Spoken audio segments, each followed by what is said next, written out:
Chapter 1: Overview of Emotional Intelligence. History of Emotional Intelligence. Now, let's talk about some of the histories of emotional intelligence. Two people created it in 1990, psychologists Peter Salovey and John Mayer.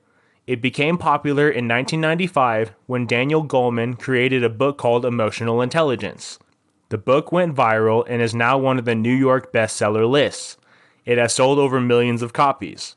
He created the concept of emotional intelligence and the fact that it is a critical skill in organizations. Moreover, as leaders, it is important for you to develop your own capacity and other people's capacity and to relate to your emotions and use those emotions to really propel you to create success in your life and your organization. The definition of emotional intelligence is, therefore, the capacity to recognize your own feelings and the other feelings of other people, and being able to manage yourself and motivate yourself in your relationships. Let's take an example of emotional intelligence, and let's say that you're going to the airport and you're on a bus taking you to the airport. You will notice that if the bus stops and waits there for 20 minutes and the bus turns around and starts taking you back to the airport, everybody will start becoming upset. People will start yelling at the people that are at the deck trying to get information from them. Those people that are yelling are being emotionally hijacked. They are getting upset. That's why they're yelling and screaming at the people on the deck. Those people that are yelling are not using their emotional skills. Their stress emotions are being triggered, and that is why they are overreacting. Now, some other people will go up to the airline people and talk to them in a controlled way with the understanding that they are being put in a bad position and will ask for a way to get to the airline to move in a way that is more productive. Therefore, this is a small example of emotional intelligence when it is working and when it is not working. So, that is an example of it. Emotional quotient versus intellectual quotient. Now, let us talk about some of the distinctions between emotional quotient and intellectual quotient. The intellectual quotient is simply the measure of somebody's ability to be able to learn and understand new things and their ability to deal with new situations and to think abstractly and intellectually and understand things the way they are. Most people have very strong technical skills, whereby they have become excellent in the IT field. And because of that, they become promoted into the management. But then they don't usually have the EQ skill set, which is very important in management. The emotional quotient is talking about things that use emotion as well as cognitive. This talks about skills like empathy, intuition, and authenticity. Sometimes it involves people skills and soft skills. So, those people get caught up whereby they are not effective the way they were effective on the technical side because they don't have those skills and they haven't developed those soft skills. IQ is something that will get you into an organization or something that will give you the job, but EQ is what will help you to accelerate as a leader. It is the soft skills and your ability to be able to motivate other people emotionally. You can be able to negotiate and leverage the emotional base so that other people will feel inspired to follow you. Most times, we think that IQ is what is going to help us be able to manage things, but that is just a part of the component. 80% of the capacity that you need as a leader is emotional, and only 20% is intellectual. So, having that understanding of your emotions is very important.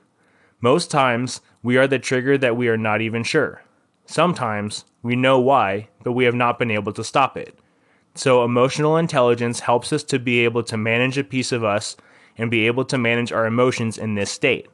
Now, think about a leader that you have worked for in the past, about the best leader that you have ever worked for, and think about some of the skills or traits of that person that really stood out to you, or things that you are the most relevant for making that person a great leader. Now, as you are doing that, think about what makes those people successful. What did you really admire in them? And what made you feel good when working for them? Now, if you write some of those things down, you will find out that some of the traits that are very important for admired leaders are honesty, forward-looking, inspiring, fair-minded, supportive, and broad-minded, dependable, straightforward, competent, and intelligent, and even trustworthiness. Leaders like Gandhi and Martin Luther King Jr. really inspire people to move forward. Other things like competence and intelligence is really focused on the IQ side of things. So this means that emotional intelligence is much more important in really making sure that you are actually preparing yourself as a leader. So now, let us talk about a model to help you break down some of the components of emotional intelligence, and it is based on the EQI 2.0 model. This is based on the EQI model, and they break down the EQI model into 5 different components, and most of these are things that you think about that you are doing every day, but you're not. Emotional and social functioning. Emotional and social functioning talks about self-perception, how you feel about yourself, what your self-regard is, and how self-aware you are. Most times, we as leaders tend to think about doing so many things, and yet you're not aware of your own emotional state, and you are not even aware of how you are showing up around other people. You are not aware of how you have been able to have that other person and how you are related to them. So that self-emotional awareness is very important. Self-inspection.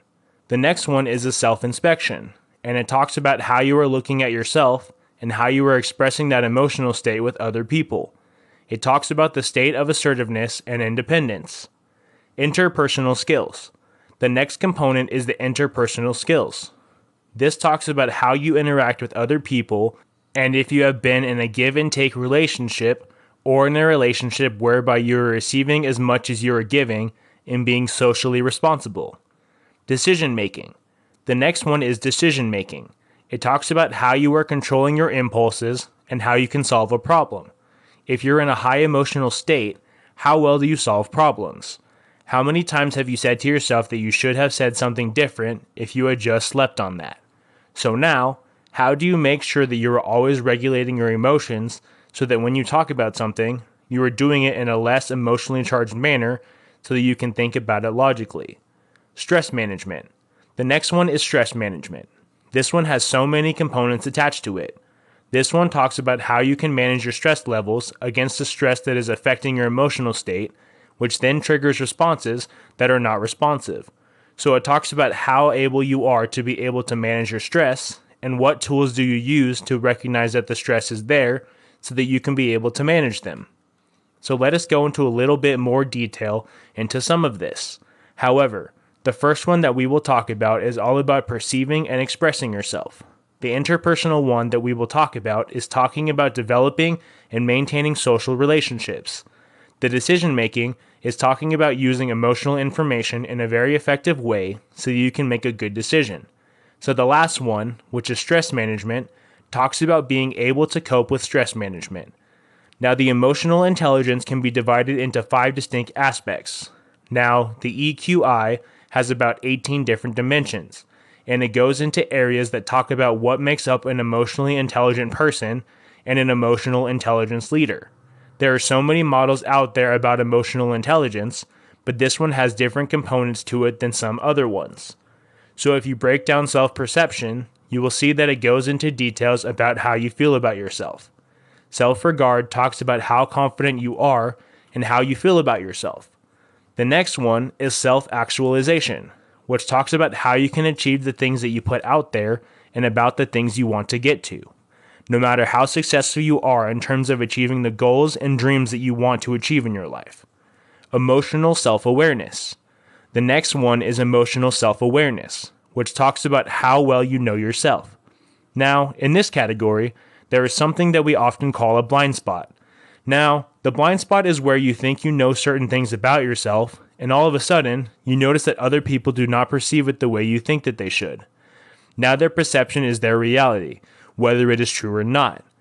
People might be seeing you one way, whereas your boss might be seeing you in another way, and there might be a slight different perception in the way people think about you and the way you see yourself. So this is a great way for you to be able to know yourself better and for you to become more authentic and genuine in the way you show up every day, because that is what is going to help you to become more emotionally intelligent. Self-expression. Now, the self-expression part talks about how you're expressing your emotions, because you can be able to suppress your emotions, but actually expressing them is a very different thing. For instance, most people think that assertiveness means for you to have a passive approach to things, or not to talk to people if something comes up in terms of conflict because you don't like something. This is a scenario whereby you're giving feedback to a group of people, but you don't actually think that they are getting the feedback. So it is a very passive way of doing that. Some people are on the passive side of giving feedback to people, showing up and saying things in terms of conflicts to make sure that things get resolved. On the other side, it follows a very aggressive approach. So the aggressive approach is either you come up being frustrated, angry, and accept that you're not reacting in a very healthy way. Assertiveness. Assertiveness is very important because it talks about what to do when you are in a win-win situation. Are you honest and authentic that something might be wrong or that something that is not working for you? When you need to give feedback to someone on your team that something is not working, you should say it directly and honestly by first taking an account of the feelings of the other person. Now, most times, we are often torn between these two edges, and we are often in this flight or fight concept in conflict management, level 2 of the extremes, especially if it is in an emotional period. Assertiveness really helps to get you to get back to the middle. It is good to think about assertiveness from a win-win perspective. How do you know that you are saying what you need to say and that you are doing it in a way that the other person doesn't feel bad about it? Interpersonal skills. The next one is interpersonal skills. You use this all the time when you are relating to other people, like our spouses, our friends, our kids, other family members, coworkers, colleagues, but those relationships are not that strong. Now you have to ask yourself whether you are showing up too much, giving such that the other person finds you needy and can't give back to you. They find themselves being deflated and they can't give anything back. Are you always taking and the other person's feeling depleted? Empathy. The one thing you want to focus on is empathy. There are so many things on the empathy side of things. That makes leadership so important, especially for managing people or projects. You have to be able to open the space whereby you can put yourself in other people's shoes of what they are feeling. There is a huge distinction between empathy and sympathy. Sympathy is telling somebody that you know what they're going through and you feel bad for them. It's like putting on somebody's back that you feel bad for him, but on the receiving end of you, the other person is not really getting it. You are trying to be nice, but they don't feel good about it. The empathy side of you is talking about somebody really get to do something with you even if a person doesn't really understand the situation that you are in, but they understand the feelings that you are passing through. They understand that you are feeling sad and that you are frustrated and that you're angry and that you are upset, and they're able to put themselves in your shoes and they say that they totally get it and they know why you are angry. They put you in a state of ease so that you can start allowing your emotional state to relax.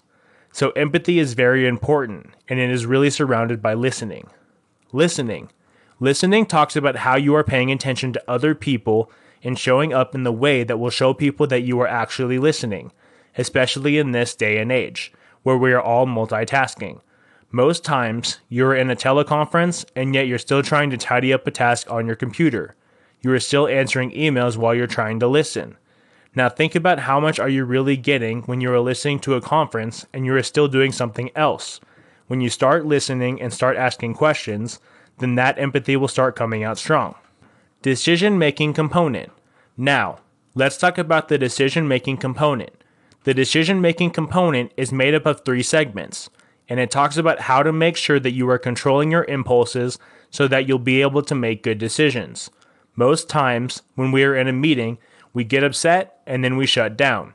Now, if this is happening to you, then you have to ask yourself how you can take a break so that you'll be able to take a deep breath and calm your emotional stress and react differently. This is what impulse control is all about. More often, we are in a space whereby we are triggered and that we can't even be able to shut down the trigger to stop the reactions that we are getting. Have you ever been in the position whereby you are in a parking lot and you're about to park in the space and you've been cycling a lot for some time and somebody steps into space before you? Then you get angry, you become upset, and then in your emotional state, you start saying something like, you can't even believe that they did that to you, and you have been waiting so long, and you have something that you need to get. So your immediate reaction at that moment is to become upset with that person and even say something bad to that person. So if you can actually stop and pay attention, then you will realize that there may be a reason why they're doing what they are doing. Or you can just allow them to go and tell yourself that you won't ruin your whole day because of one situation, and that is impulse control. It is all about stopping and not being hijacked. It is like that old emotional space inside of us that is reacting and makes us revert to our child self.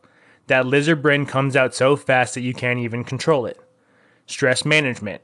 The next one is stress management, and this is talking about stress, tolerance, flexibility, and optimism. Stress tolerance is very important, and there are many tools out there that can help you to do it. It could be something really simple, such as taking a walk at lunch or talking to somebody.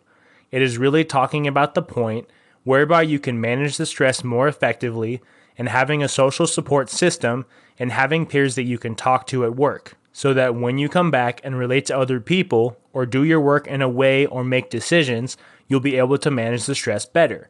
It is also talking about being more effective in your relationship or in your problem-solving skills. So this is the overview of the tools of emotional intelligence, and there are so many components of this tool, and this is a great model to help you think through emotional intelligence. Now, the good thing about emotional intelligence is that emotional intelligence gets better with time and with age, and it can be developed over time. It is very, very important, and you can actually spend time to develop skills that might take work and might take effort because most of this habit is ingrained in us and goes right to who we are. But these things can be developed over time with age, and these things do get better. So you have to think about whether there are some areas of your emotional intelligence that you can make better.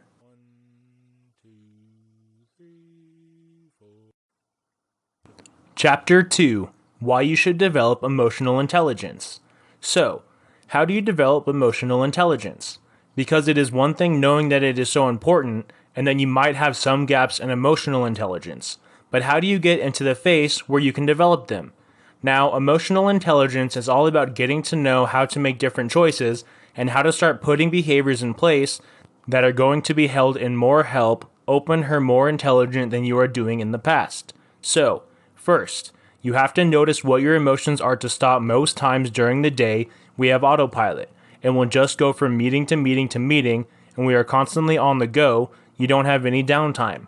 And before you know it, it triggers happens, and then you are lashing out and you have no space to figure out how you are feeling. Manage your emotional state. Then, the next one is learning how to manage them. If you start to become aware of what your emotional state is, then you can learn how to manage them, whether you need to tone it down. Emotions are contagious. So if you are in a good mood or you are in a bad mood, especially as a leader, whereby you are managing others or seeing many people, then it is going to be very important. You have to understand how your emotional state influences others, because if you are reacting out of a negative emotional state, you're going to say something negative. However, if you are positive about something and positively presenting something, then that mood will become contagious to other people around you. Learn to interact with other people. The next one is to learn how to interact well with other people so that you can start developing strong interpersonal skills, so that even if you make some mistakes along the way, this trust level will be so high and your ability to relate to other people will be so natural.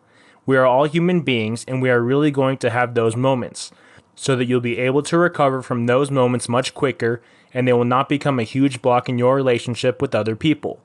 Notice your emotions. Now, the next one who is noticing your emotions. You have to ask yourself, how often are you in a good mood at work? Do you love what you are doing every day? Do you feel good whenever you go out and work with people and support people? Do you go into those environments and feel good when you do it? Are you around leaders that are excited about the mission of what they're doing every day? Do the people wake up loving what they are doing and are constantly putting in effort to take the company to the next level? Can you see that energy when you talk to them? You have to be able to set a negative or positive tone with your team, because moods are contagious and you are bringing a positive or negative mood to your organization. If you can become positive on how you are showing off, especially as a leader or as a team member or an employee at any level, it will start influencing everything around you. So this is a very good exercise to stop yourself and jokes down how you are feeling. Notice the emotion that you felt, whether it is sad, angry, excited, happy, depressed, or bored. Jot these things down so that you start becoming more self-aware during the day about what your self-emotions and moods are, so that you can start having a sense of where you are in everyday life. The second steps are to manage your emotions. You have to be able to notice when you are in a negative mood or you're in a positive mood. There are some cases where you are too positive and it is too much. So whenever you are in a negative space, ask yourself, do you shift your mood and do you pause before reacting to something? The negative mood is whereby you had to do something out of negative space, and it is not going to help to get you the results that you want to get. So, first of all, you have to become aware of those emotions and learn how to shift yourself. Not everybody knows how to do this, and a good way to do this would be to listen to music, to take a walk, to call a friend. There are so many ways to do this. You can decide to run or work out before you go to work. You can decide to go to yoga or do some breathing techniques and meditations, and you can even try to do workout challenges. Many companies do health challenges, and their coworkers can focus on getting healthy. And healthiness helps in keeping a very much more positive emotional state. There is so much data and research that can be able to shift physically and emotionally. So you should check out what works for you, because everybody is going to have a difference to what works for them. And whatever works for you, whether it is taking a walk, working out, you should do it to make sure that your mood is in a good space. Now, the next one is the impact of your emotions. What do you need to do to help express your emotions better? What are people's reactions to your emotions? Are people's reactions negative or positive? Do you come in a positive and negative space? Do people enjoy spending time with you? As leaders, especially, this is such a great skill that you need to learn. You need to be able to inspire and influence people long enough, and most of those influence comes from the emotional state. You have to be able to present something from the part that can relate to and latch onto and want to be part of. If you think of the Martin Jr. King speech, I Have a Dream, you will see how beautiful he was in his heart and how he was able to create an emotional vision that inspired millions of people. So many people wanted to come along his vision because he was so in touch with his emotional state and people were crying. So leaders really use storytelling as a way to bring people along. So you can use a quick story or a tool to help people. Stories is a good way to help people to understand your emotions and what you really value, and be able to explain that in a way where they can connect with you and relate with you, which may help them to want to come up with you. Develop interactions with other people. The last one is to develop interactions with other people. This is your interpersonal skills. You have to understand that now that we are practicing this and you're getting more into the emotional state, you have to be able to recognize and understand the emotional state of other people, so you can start getting a sense of whether that person looks upset today or happy today. So by asking somebody questions, you have to get into that list in a mood, and you should understand where that person is coming from and what is important to that person, and understand what is it that person is feeling in the state of the moment, so that you can start empathizing with the person. Even if it is in a negative state whereby something negative happened, or on the positive side where the person accomplished a positive thing, where they are in a good state of satisfaction or accomplishment, or proud of their family member or their child. All those things will help you to be able to interact with other people much more congruently, in a way that they will want to be around you, and it will help to hone and develop those people skills, which is all about what the emotional stuff is all about. First of all, you have to be good to yourself and know yourself, and then start to understand other people better. How to summarize all the sense of your emotions needs to be educated as well. Ask your intellect if it is very important for you to know how you feel and want to respond, and how to allow life to touch you. Most times, we are in our head, and we are always going for the next thing, trying to accomplish the next big thing in life. I will not touch in life about who we are and really educate ourselves about how we are feeling or how to express that to other people. So emotional intelligence is not the opposite of normal intelligence, and it is not triumphing the heart over the head. It has been able to intersect both together. Most times we feel like we can show emotions in our organizations, or we can't bring in our personal life feelings into the organizations. But it is so important, because human beings ask the question, and how do we bring those things together so that we can make wise choices and decisions and be able to solve problems in a way that will help to support you and people and the organization as a whole. Plus, you'll be able to take things to the next level, and two really helpful places are unique and special for the organization as a whole. There is a great example of using emotional skills where a gentleman got so upset that somebody slipped into his parking lot, and he immediately started reacting and getting upset and insulting the other person and speaking to the other man in a very rude way. So the other man came out from his car and said that he was so sorry that he just got a call that his wife has gone into labor, and that is the parking space to the lot he needs to go and get her. The other person that was overreacting recognizes that he needed to calm down and recognize that there is another side to the story. So from this particular part of the example, you have to recognize that there is always something going on. So if you can just calm down and recognize that there is something else to the story, then you'll be able to control your impulses and form a better way to move forward in terms of problem solving and decision making. Now, if you notice that you are showing up to work in a negative frame of mind, you can shift yourself into a positive frame of mind by asking yourself, how do you shift your mood and what makes you happy? And how are you going to be effective? Most of the most famous leaders and successful leaders tend to use this exercise. They tend to work out in the morning before they get to work. If you feel that you're not in a good mood, then you feel you can decide to do lapses. So you have to be able to take some steps and take some work. Maybe it could be as you are driving to work, you will be listening to some music to help you to de-stress. It could be something as simple as listening to some TED Talk, an awesome podcast that will help to uplift you as you're going to work or walking into work, and that should do it. If you notice that you are at work, you could find a friend that you can check off whatever emotional state that they are in. You could call somebody or take a little walk in the parking lot and come back in. So do whatever little thing you have to do to help you to shift that state. You could even find something to laugh at, like little comedy shows or little clips, because even with just watching a short comedy movie clip or something like that, it will help you relax your emotional state now with emotional boundaries in the workplace. It is appropriate to comment on a coworker's emotional state. For instance, if someone appears to be feeling sad, or if someone appears to be feeling stressed, it is good to approach them and ask them if you can do anything to help. Sometimes it is good to give the person some time to sort things out for themselves. It really varies by person and the relationship that you have with that person. It is good to build up components of trust and transparency in your team. The strongest leaders out there are really open and transparent and join you, which means they are very concerned with other people's well-being.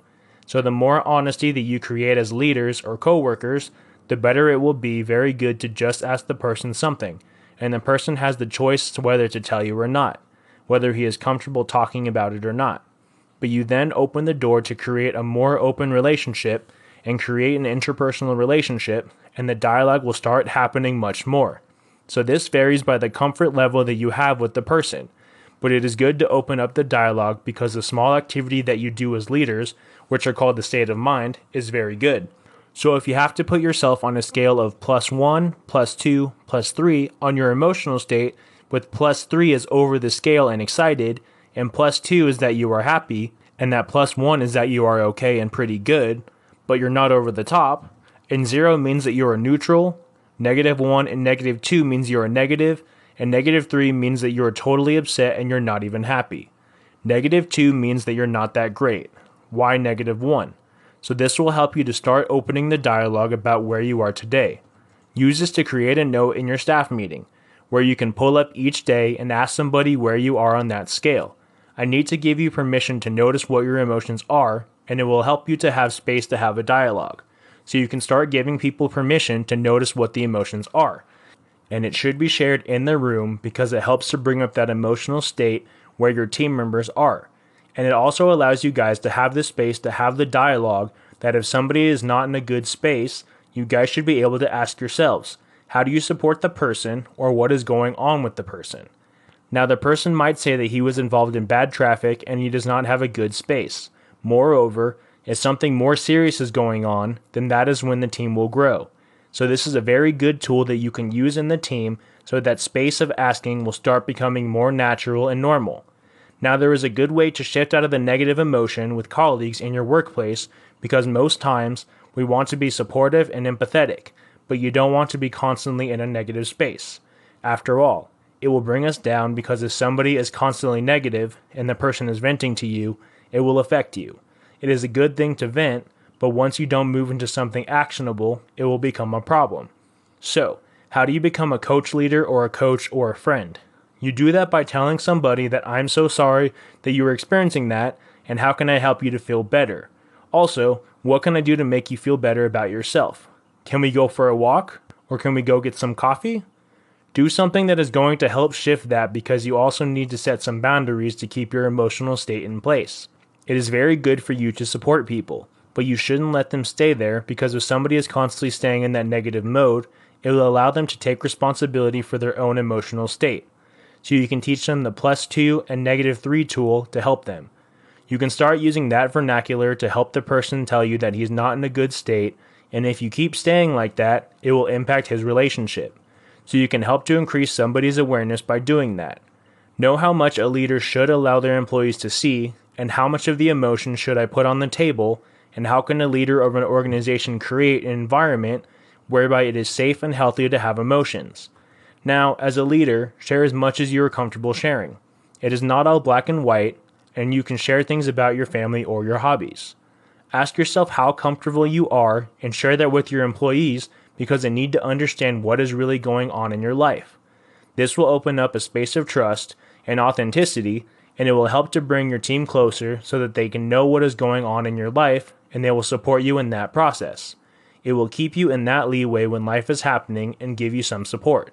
You don't need to share that with everybody.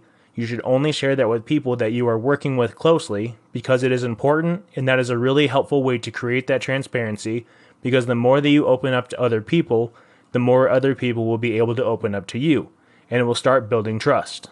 And the trust in the organization is where you start to have a formal foundation and how people work with you effectively.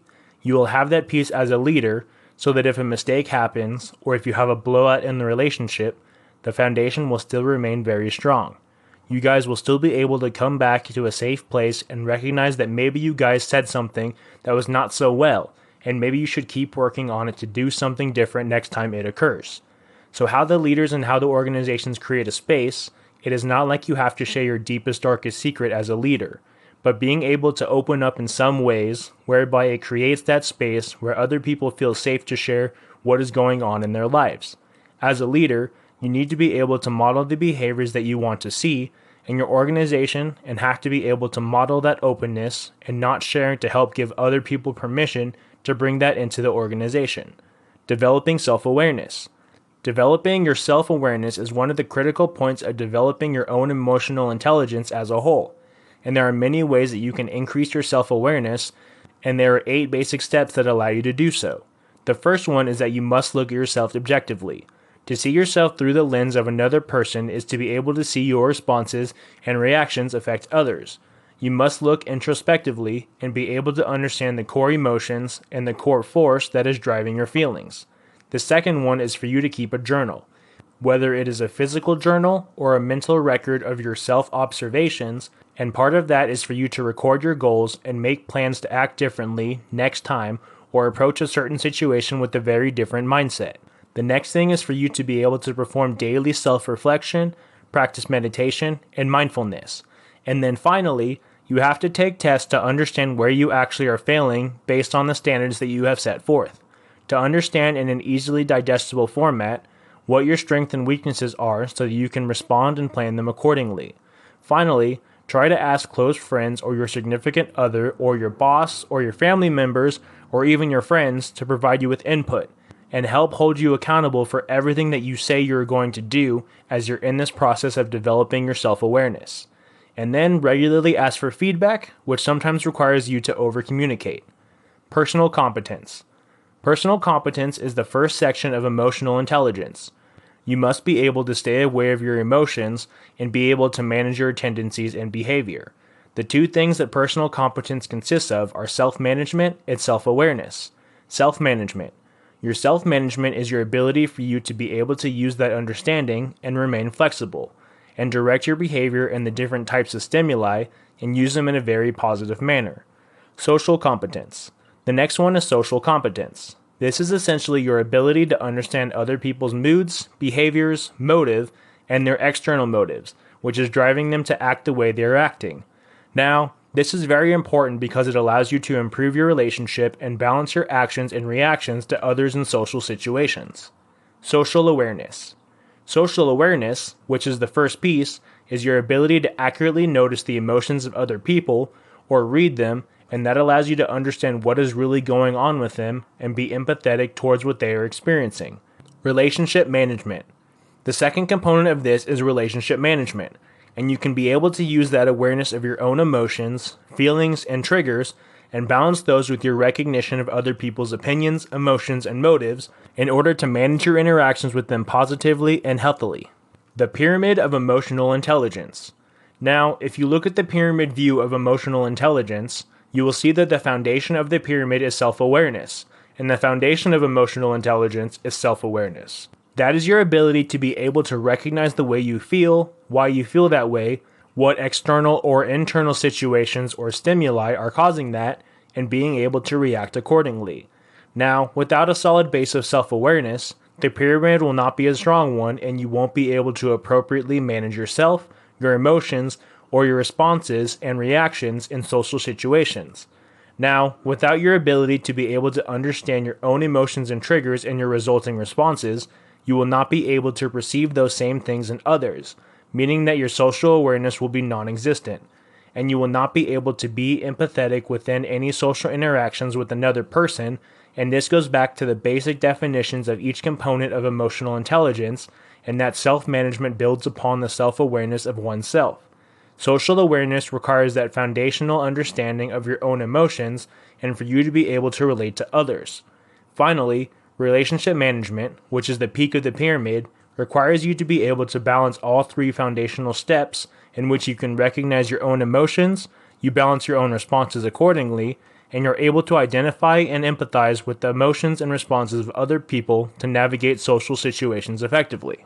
Self-awareness. Your self-awareness is your ability to be able to perceive your own emotions at the moment and being able to understand how you tend to hurt and feel in certain situations. Self-awareness is a way for you to overcome emotional reactivity in your life. When you find yourself being victimized by the circumstances in your life, by what other people say, by what other people do, and the different situations that you find yourself in, and being completely out of control and losing your core because of what is happening in the outside world, emotional intelligence can help you out. Emotional intelligence is a very confusing topic for many people.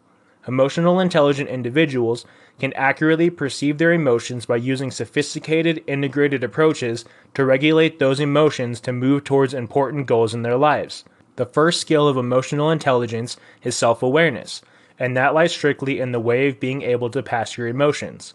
Emotional intelligence is not about repressing what you feel, it's about becoming a mental chameleon, where you can put on the face of a happy person when you are feeling sad, or being able to make friends when you find something intolerable of the other person's belief system, and how they oppose what you find to be truthful in the world. That is not what emotional intelligence is all about. It is about being able to know how you feel, and being able to express that feeling in a way that still allows you to proceed towards the important goals in your life. Maybe you are trying to be diplomatic, and you're trying to resolve a conflict while trying to communicate with the boss or superior or even a loved one in a way that will allow you to get your point across and settle the conflict, while still giving truth and credit to your point of view. That requires extreme emotional intelligence, and it requires a martial artist way of being able to have the energy without it overcoming you, being able to express that energy in a way that is effective, precise, and get your point across without it damaging the other person or damage the relationship or cause the communication to shut down. So, the first skill of emotional intelligence is self-awareness, and there are multiple questions that you need to ponder about this. The first one is how you feel most often throughout your day. One of the skills that you can use to develop self-awareness is check-in. So throughout the day, allow yourself to go into a dark room, close your eyes, take a couple of deep breaths in and out, become centered, become calm, and notice how your body is already feeling at that moment. Notice the thoughts that are moving through your head at that moment. Close your eyes and do this exercise on your own right now, while you're thinking about it, so that way you'll be able to see how it feels, and you'll be able to process throughout your day. You might forget about this exercise when you become angry, sad, or when something triggers you. Get into this physical space of calmness and have a space of analysis, and then start to ask yourself what you're feeling most often. Are you stressed, or are you angry? Are you concerned, or are you fearful? Think about the scale of consciousness to help you delineate different emotional states for you. Do you have any shame, or do you experience any guilt, or do you have apathy? Do you have the fear that you can go up the scale of consciousness? Therefore, think of how you feel most often and what is the scale of consciousness are you in right now. Then think about how you would prefer to feel. Do you want to be happy? Do you want to be peaceful? Do you want to just be concerned and grateful? So how would you prefer to feel, and when do you typically feel that way? What people are you around? What situations are you in? What do you just do that allows you to feel that particular emotion? This is all about self-awareness questions, exercises, and thought processes that may have never taken the time to sit down and think about because it is not about your culture as the man to do this self-reflective analysis. You think that no matter what negative emotions you have in your life, you should be strong enough to overcome them. You feel that if you want to be powerful, determined, and disciplined, then you should be able to work through the pain, and then you should be able to work through any hardship, and you shouldn't even complain about it. And there should be no tears, no fear, and no problems, and you should be able to get this done, now that this is what we were taught as men. But what this process allows you to do is to allow you to develop emotional intelligence that will allow you to be self-aware and accurately perceive the flavor of the emotion that you are feeling. You're not just mad, you could also be frustrated and beraged. You could have this texture of what is actually going on in your life, because that is what will allow you to effectively determine how you will respond so that you can still reach your important goals. It is not enough to know that you are feeling this particular color of an emotion. You want to know the shade of that emotion as well. So what you need to do is to figure out 5 sources of both of these negative and positive feelings in your life. When you think about how you feel most often, you will realize that it's usually a negative feeling like stress, anger, or anxiousness. So think about the 5 sources in your life that are causing you stress and anxiety, write these things down, and think about them more and more. We have the choice to react to these circumstances in our life, and if the circumstances in your life are causing you to feel anxious, to feel stressed, then that is the first step needed to gain self-awareness, because you are allowing those external circumstances to create that inner emotional state in you. Now, you have to determine those second 5 sources, which allow you to typically feel the way that you prefer to feel. Maybe you want to be happier, peaceful, or content, but ask yourself, what made you happier or content in the past, and how can you reinforce that scenario in your life day after day? How can you make it a consistent thing for yourself where you are feeling happy and you feel whatever it is that you were supposed to feel? Throughout this process of self-awareness, try to journal everything down. One of the most effective processes of journaling is to write about 3 pages of consciousness. So when you wake up, you take a book and a pen and then write some stream of consciousness for about 3 pages. No matter what is coming out on the page, just keep on writing, but do not critique it, edit it, or even try to make it look pretty, because you're not going to show anybody the journal. By doing so, it will allow you to be able to empty your brain and to get stuff down on paper. When you do that, you'll be able to see your fears. You'll be able to see how you are feeling at that moment. You can see how you are expressing your heart's desires, even the desires that you are not happy about. So all those things will come out from you without it having to be the serious expression that you are afraid will affect other people's impressions of you. So it just becomes this expression of what is in a bundle of the inside of you. And when you can see black and white in front of you, it will help to inform your impression about yourself. And it will allow you to be able to perceive what is going on in your life. And it will be able to make a change in the quality of the decisions that you can make your life, and will allow you to approach those goals and help you to define those goals more clearly and more explicitly, because you are writing everything down in black and white. So it's really good for you to work on this exercise. Self-reflection. In this section, you will learn some reflection exercises that you can use. Self-reflection is very important because it helps to increase your emotional intelligence and self-awareness, and allows you the need to have a better understanding of how your emotions work. Self-reflection allows you to become aware of your strengths and your weaknesses, and the way that you can overcome both of them and use them to your advantage. It also allows you to be able to improve your confidence. So there are so many benefits of self-reflection. This section contains some of the exercises that you can use to self-reflect on yourself, make a better analysis of yourself, and get a better understanding of who you are as a person. Improve your emotional intelligence at work. Emotional intelligence is a key skill for project managers and leaders. Emotional intelligence is the capacity to be aware, control, express your emotions, and handle interpersonal relationships empathically. Now, emotional intelligence includes perceiving emotions, understanding emotions, using emotions, and managing emotions. Now, when we talk about emotions, we can talk about different domains and competencies. Domains and competencies of emotional intelligence. The domains and competencies of emotional intelligence are broken down into self and others. Self-awareness. Now, when we talk about self, we are talking about self-awareness.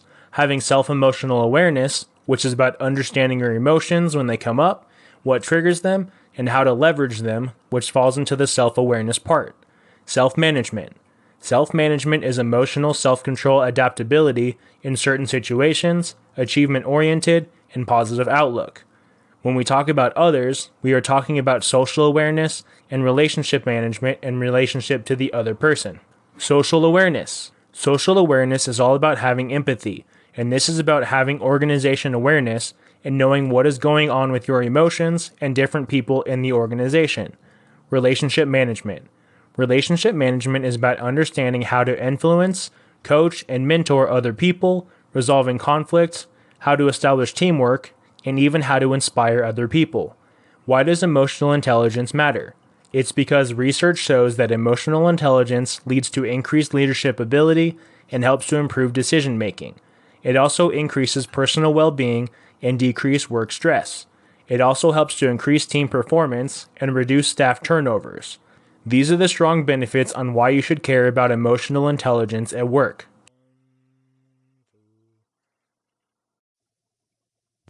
Chapter 3: How to Improve Emotional Intelligence. In this section, we will try to talk about how to improve your emotional intelligence. We will talk about how to improve two areas. The first one is you, and the second one is with others. And then we'll also look at the two things that will give you the biggest bang for your buck. Self. Improve your emotional self-control. Now, when you're a project manager or when you're a leader, you have different initiatives and deadlines, and the stakes are high. And sometimes, the team's frustration gets high. So one of the best things to do, because in projects, things don't always go as planned. Also, you shouldn't explode when things don't go your way. So, if you want to control your emotions, you have to understand the reasons why things aren't going your way and realize that there are also other people on the team that is working hard to make things happen. Also, do not take credit for everything that happens. Because we have all been in the situation where we work really hard and somebody is taking the credit for what we are doing, and that triggers other people. So that is not having a high awareness of other people and the work that they are doing. Also, do not brag about how good you are. If you are a project manager or you are in a leadership position, bragging and acting like you are superior to other people is naturally going to trigger other people or shut other people down, and you need those people to be at high performance. Others. Improve empathy with other people. The ways you can do that is to become aware of other people's emotions. Certain things tend to trigger other people. We have a human being that works on our team, and most time things are happening outside of work that is affecting their emotions. So be aware of that and be able to detect when somebody is shut down or upset. Because if somebody is shut down or upset, they will not perform optimally. Also, being able to leverage the information when you are resolving team conflict. So these are just some of the few ideas on how you can improve emotional intelligence at work. Self-management. Now the next one is self-management. In the previous section, we talked about self-awareness, and we will use the context developed in 1990, which states that emotionally intelligent individuals accurately perceive emotions and use sophisticated, integrated approaches to regulate those approaches while approaching towards important goals in life. Just to recap, self-awareness was all about being able in the present moment to determine which emotions you are feeling. It is about journaling, and it's about checking in throughout the day so that you can figure out what you feel often and what you would rather feel instead. We also talked about some exercises above journaling in and checking in. That will allow you to tap into those negative emotions when you are feeling them and discover what is triggering those emotions so that you can take the logical, physical state and bring it into an imaginative situation that is negative for you and have the neutrality, space, and that awareness where you can decide what you might do differently or how you might react differently if you're in that situation. For instance, if you normally feel angry in a traffic jam, instead of feeling anxious, you can use the opportunity to build your business, which will make you feel excited and passionate. This skill is about self-management, so you can be aware of and accurately perceive your emotions. In the emotional vocabulary, there are 4,000 words in the English language that describes the different emotional states.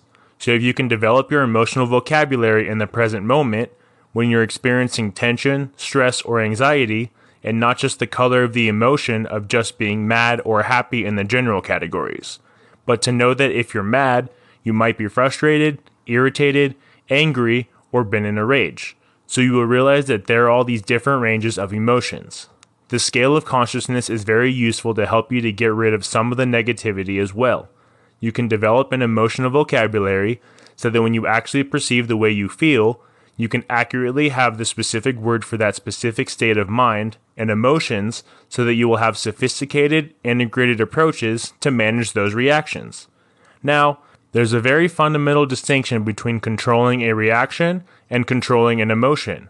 One thing that people used to knock off emotional intelligence when they hear about it is that it's all about disconnecting your self-emotions, and it is about creating a facade of happiness when you're really sad, or learning how to manipulate people and learning how to essentially and intelligently act one way when you feel another way.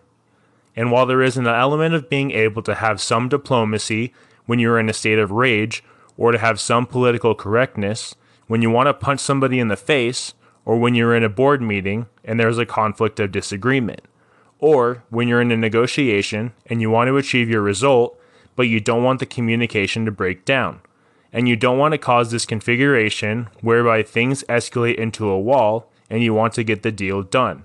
You want to have some ability to regulate, which is to control your reaction. You can still accurately perceive your emotions at that moment as being angry or being sad. Now, that doesn't mean that you should express that emotion or lose control over yourself and start flying papers all over the place so that you can make a point or cause a scene. Or, when you're literally out of control and your emotions are taking over you, you will be able to regulate your reactions. You'll be able to choose your ultimate right and your power. You will be able to choose your response to the situation rather than having an emotion take over you, losing control, or losing your core. The key distinction between the two of them is that you intelligently take what you perceive as your emotions, you see the goal that you want to accomplish in that situation, and maybe run it through your mind several times.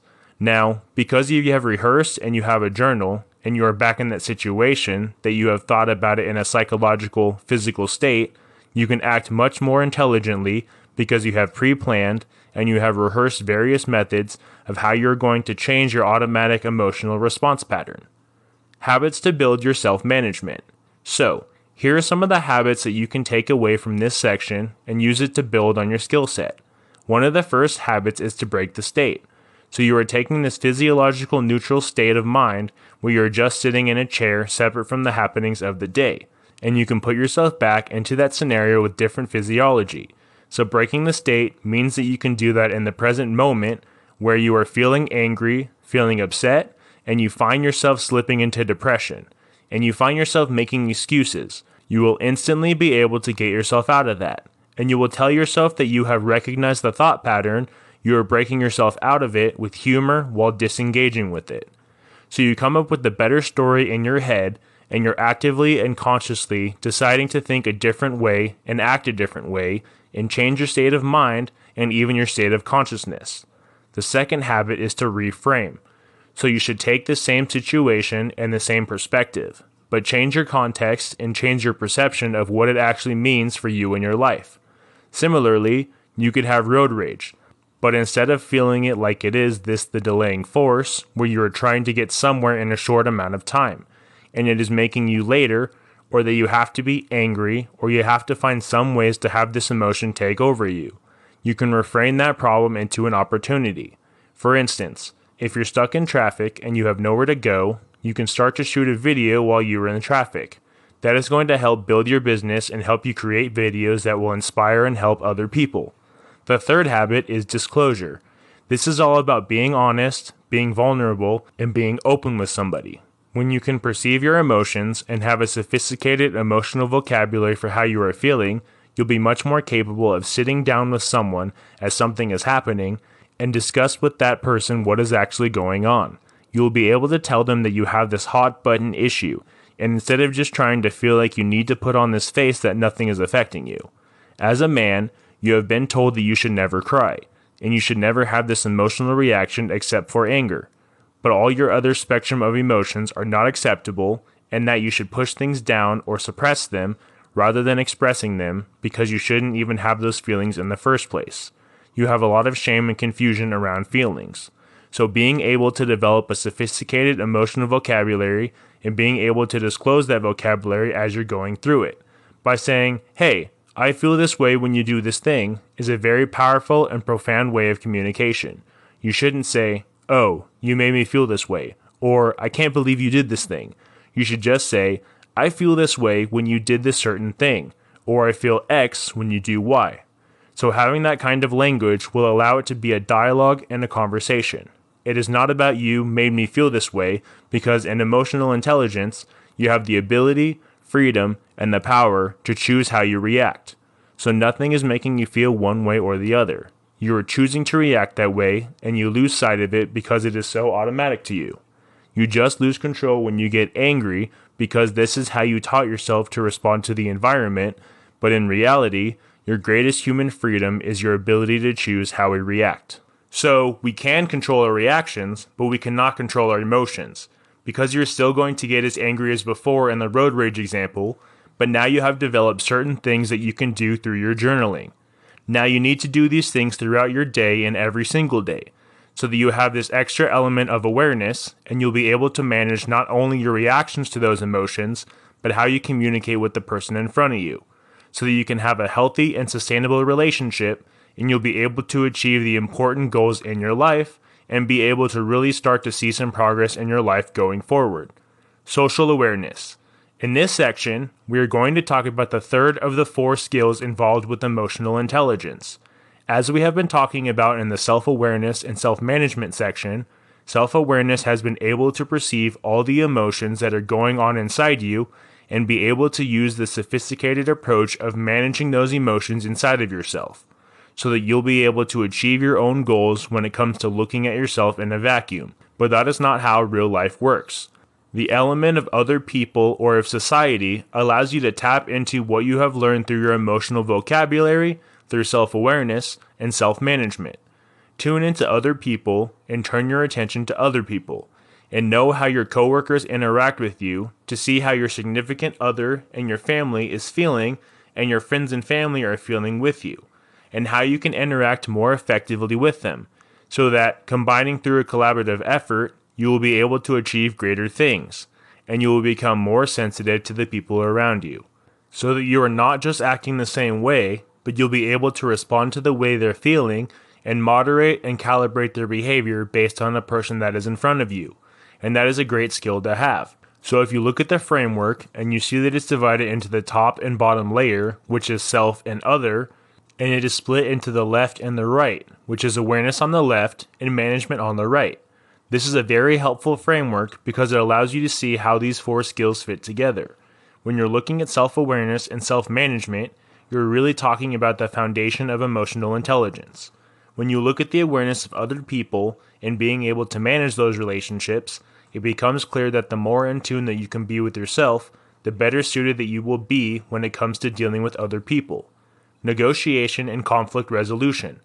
Now, when you're talking about negotiation and conflict resolution in the workplace, having the capacity to see how you are feeling and not allowing that to take over you and to hijack your emotion and your behavior is very important. This is something that concerns about how people perceive you and your ability to get deals done, and your ability to move up the corporate ladder, and your ability to actually get a salary increase and be seen as somebody who is industrious, hardworking, smart, happy, collaborative, and enjoying your work with his company. So having that emotional intelligence where you aren't just seeing that you are feeling mad or that you are feeling a little bit doubtful, but you can use this approach that you have learned to allow you to get a deal done. You can sit at the negotiating table, or you can be in the midst of a conflict with someone, but it should not create this huge scene. It shouldn't be the argument to end all arguments. They can be political correctness. There can be some diplomacy in your interactions with people. They may also be sometimes blunt, and they can also be a place for you to be able to express your emotions more forcefully without being able to come physically or without being involved in a fight. You can be very firm. Emotional intelligence is not all about appeasing people and just being a better people pleaser. It is being able to tap more into how you feel and find effective ways of expressing how you feel to other people, so that not only can you get what you want, but you will be able to become aware of what other people want and what other people's objective is and what they are looking for in their lives and what is important to them and help them get what they want as well. Leadership and teamwork.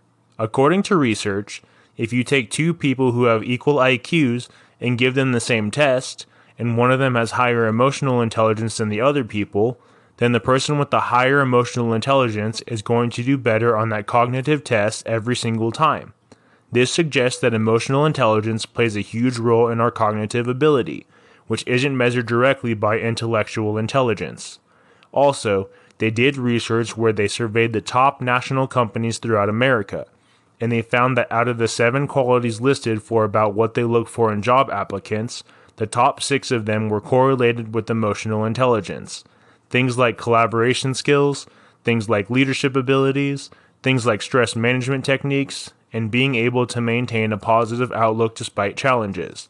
The only one that was at the bottom was math and reading abilities, which was directly related to emotional intelligence. Further research on that same topic demonstrated that of the Fortune 500 companies, all of them valued emotional intelligence as a predicator of the people that they are going to hire over strict intellectual intelligence.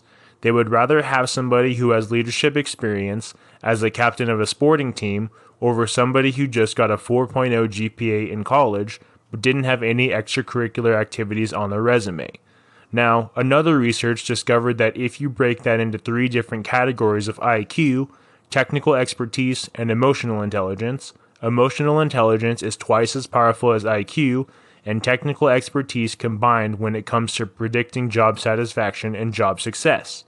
Now, speaking of job satisfaction, research has shown that emotional intelligent individuals tend to experience more satisfaction on their job, and that is because emotional intelligent individuals both receive less stress in their life and tends to experience less stress daily.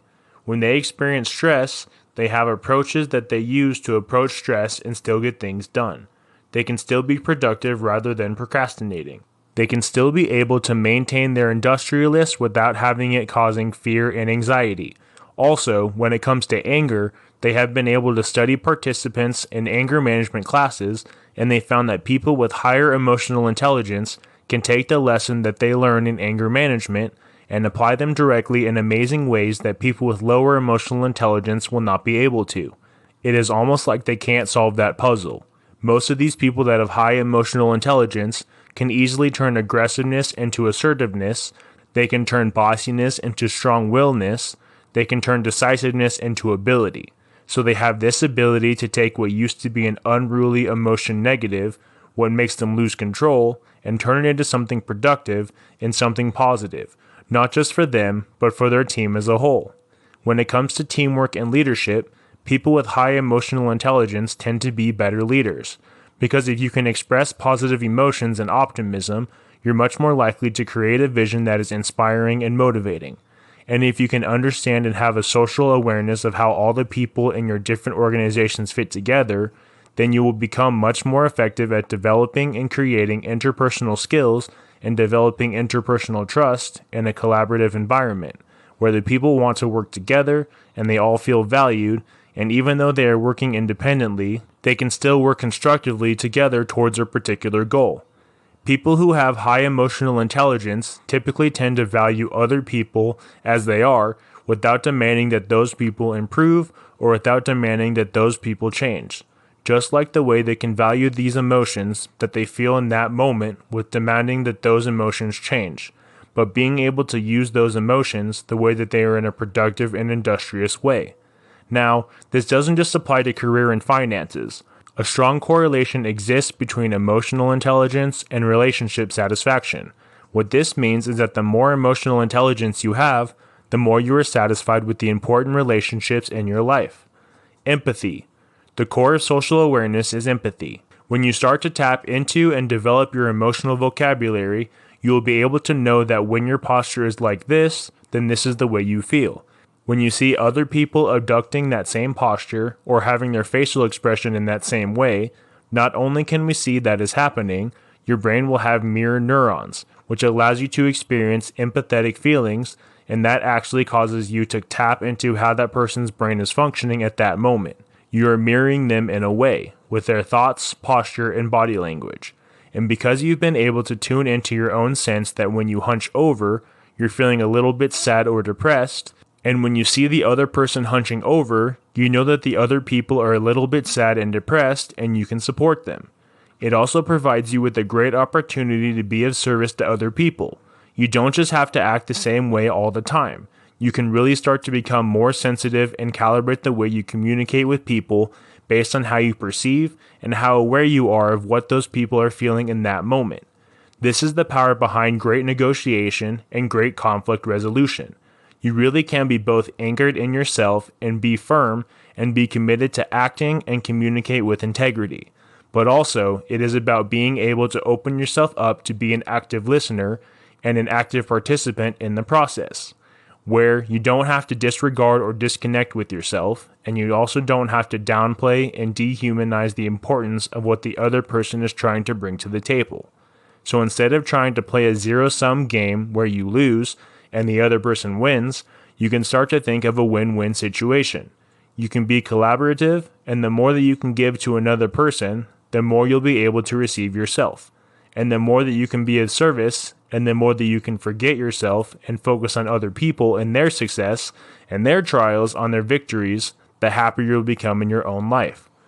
So now I hope you have an insight into how other people are feeling, and you can start tuning into how other people are feeling so that you can start to figure out from an objective point of view. Because your emotional vocabulary can be easily built by looking at how other people are acting and what that means in terms of their emotions, so that you'll be able to incorporate into your own vocabulary and translate it into the way that you are feeling in the present moment anytime in the future. Relationship management. In this section, we'll talk about relationship management. Now again, just like self-awareness, we have self on the bottom, others on the top, awareness is on the right side, and management is on the left side. So we are focusing right now in the upper right quadrant of the framework. Now, once you can understand the way you perceive your own emotions and the way you feel and how physiologically you might react to that and develop your emotional vocabulary, you will have a much better chance to determine not only the color, but also the shade of how you feel. Then, you will gain experience in learning how to manage your emotions in a way and regulating those emotions so that you don't lose control and so that you don't cause your communication to break down. And you can still proceed to your important goals while experiencing potential negative emotions like fear, doubt, and anger that will then allow you to be able to tap into the emotions of other people to see if their physiology is in a way that you can reverse it in your own brain. And know that when you feel a certain way, that is the way you express yourself. That must be how that other person is feeling, and when you are doing that and still achieve your goals, you will know how to get that for yourself so that you can help those people to get that as well. And that is the foundation of leadership and teamwork. When you can tap into the state of mind and the moral of the people around you, both for your business associates, your teammates, and your significant other in your relationship, that will then give you the capacity to not only take them where they still want to go through leadership, because you know what your goals are and you know them well enough to know their goals. But now you know how they are feeling, and because now you have social awareness and empathy, you can then help that person reach their goals, and you can both work together as a team to collaborate and reach the company's goals of the organization's goals as well. Negotiation. This is very important if you are in this high-pressure negotiation or conflict resolution situations at business or in your day-to-day life. Having the ability to be able to see what the other person is feeling is very good. For instance, when you're in a negotiation and you're sitting across the table from someone, you need to know if the other person is strong or weak. It's just like playing poker. You want to know whether you have more power in the situation or you have less power. You want to know whether they are functioning from a position of power, because if they're functioning from a position of power and you try to bluff them by walking away for something that you won't tolerate, they might actually let you leave and you might lose the deal. If they are functioning from a place of weakness, then bluffing or saying that you're not going to tolerate something and walking away from the deal is a much more effective approach. But being able to have that social awareness and being able to manage the relationship effectively is very important. One critical aspect of relationship management is the idea that in the negotiation, it is not just about a zero-sum game, where one person loses and the other person wins, or even a win-win situation. It is about the capacity to make the pie bigger for both of you. So instead of it just being about you making $50 and the other person making $50, and both of you split the pile in the middle for the $100. It could be that you people have a pile of $100, but you guys ask yourself, what else can we bring to the table with our skills and our value? Maybe you bring to the table your own work experience, and the other person brings to the table with their own work experience, so that you guys can actually expand the pie to make money worth $150 or $200. Now, this could apply both any level, both to millions of dollars of deals. Conflict resolution. This is very important in conflict resolution. For instance, think about the last time you had a fight with your girlfriend or the last time you had a fight with your boss. Maybe in the future, there are certain ways that you can actually use your social awareness to figure out how they are feeling and potentially avoid that fight. You can figure out how they are feeling and potentially be in a state where you can comfort them, rather than doing something that you would normally do and make the fight to occur even more.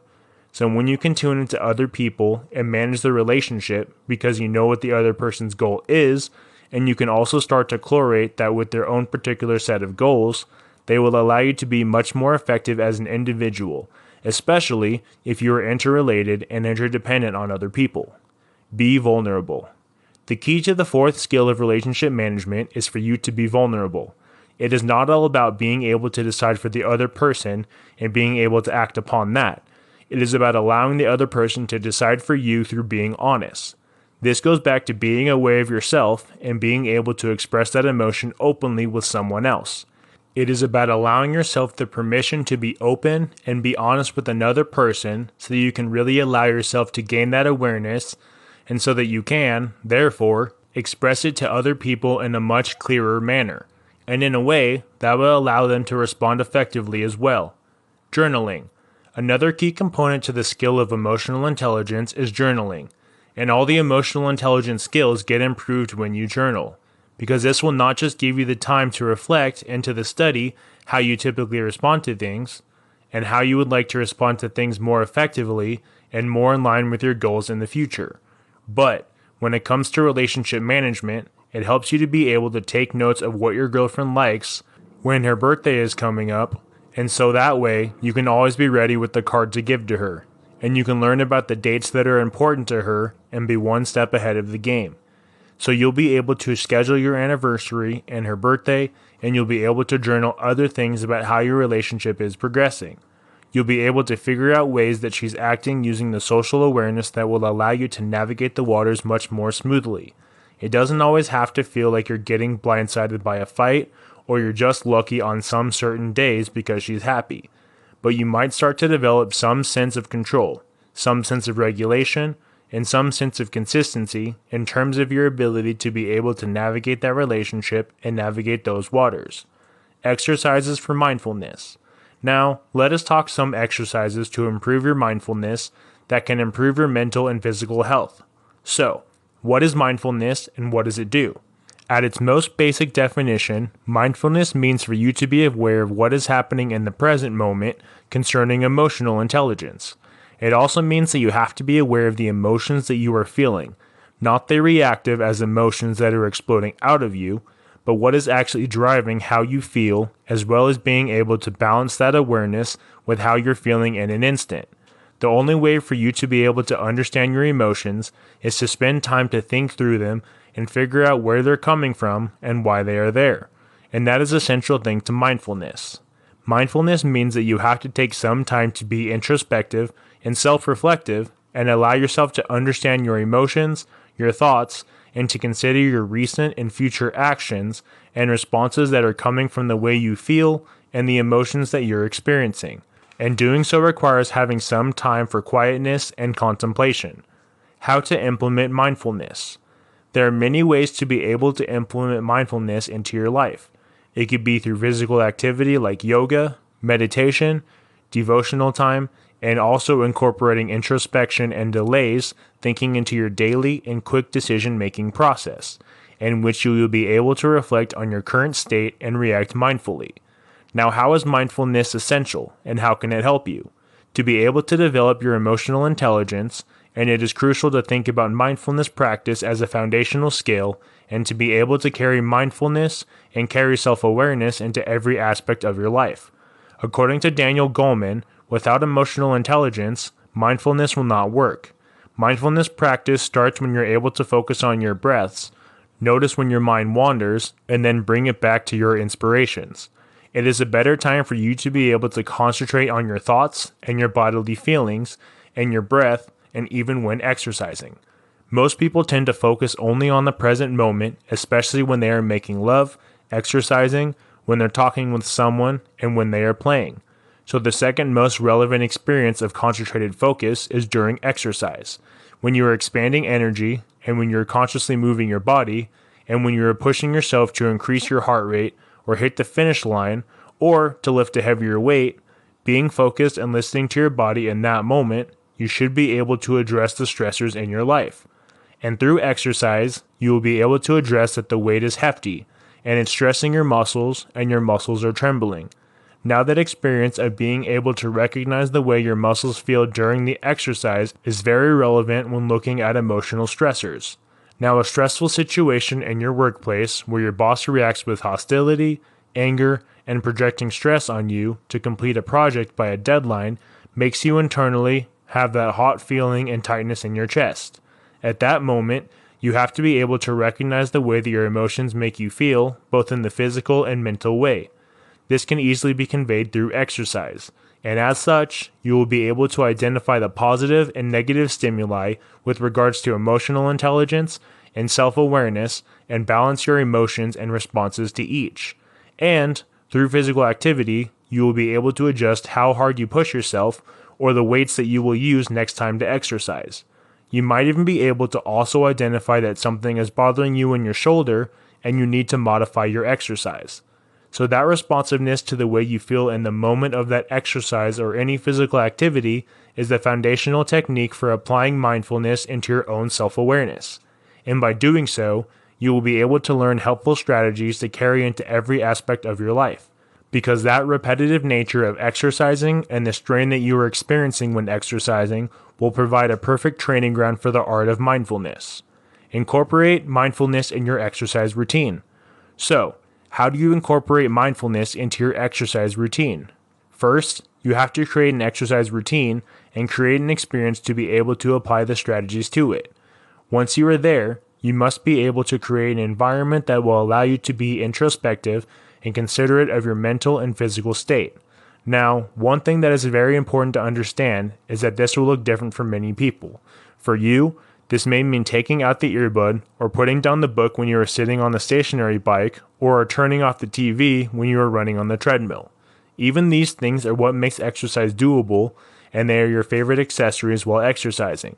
However, when you are approaching exercise from a mindfulness perspective, you will need to set the scene, and all those things around you in your ears or in front of you act as distractions and make you numb from what you're experiencing.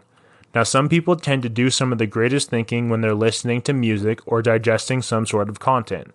But the important thing is for you to be in a mental and physical space where there are no distractions, and if you are too distracted, you will not be able to concentrate on what you are doing.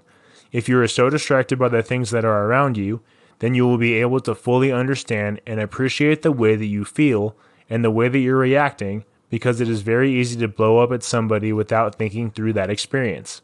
And it is harder to think through that experience if you're not fully immersed in that experience. Now, not only can exercise help you to be able to develop strategies for mindfulness and increase self-awareness as a whole, but mindful exercise will help to improve your workout and provide you with better significant outcomes both physically and mentally.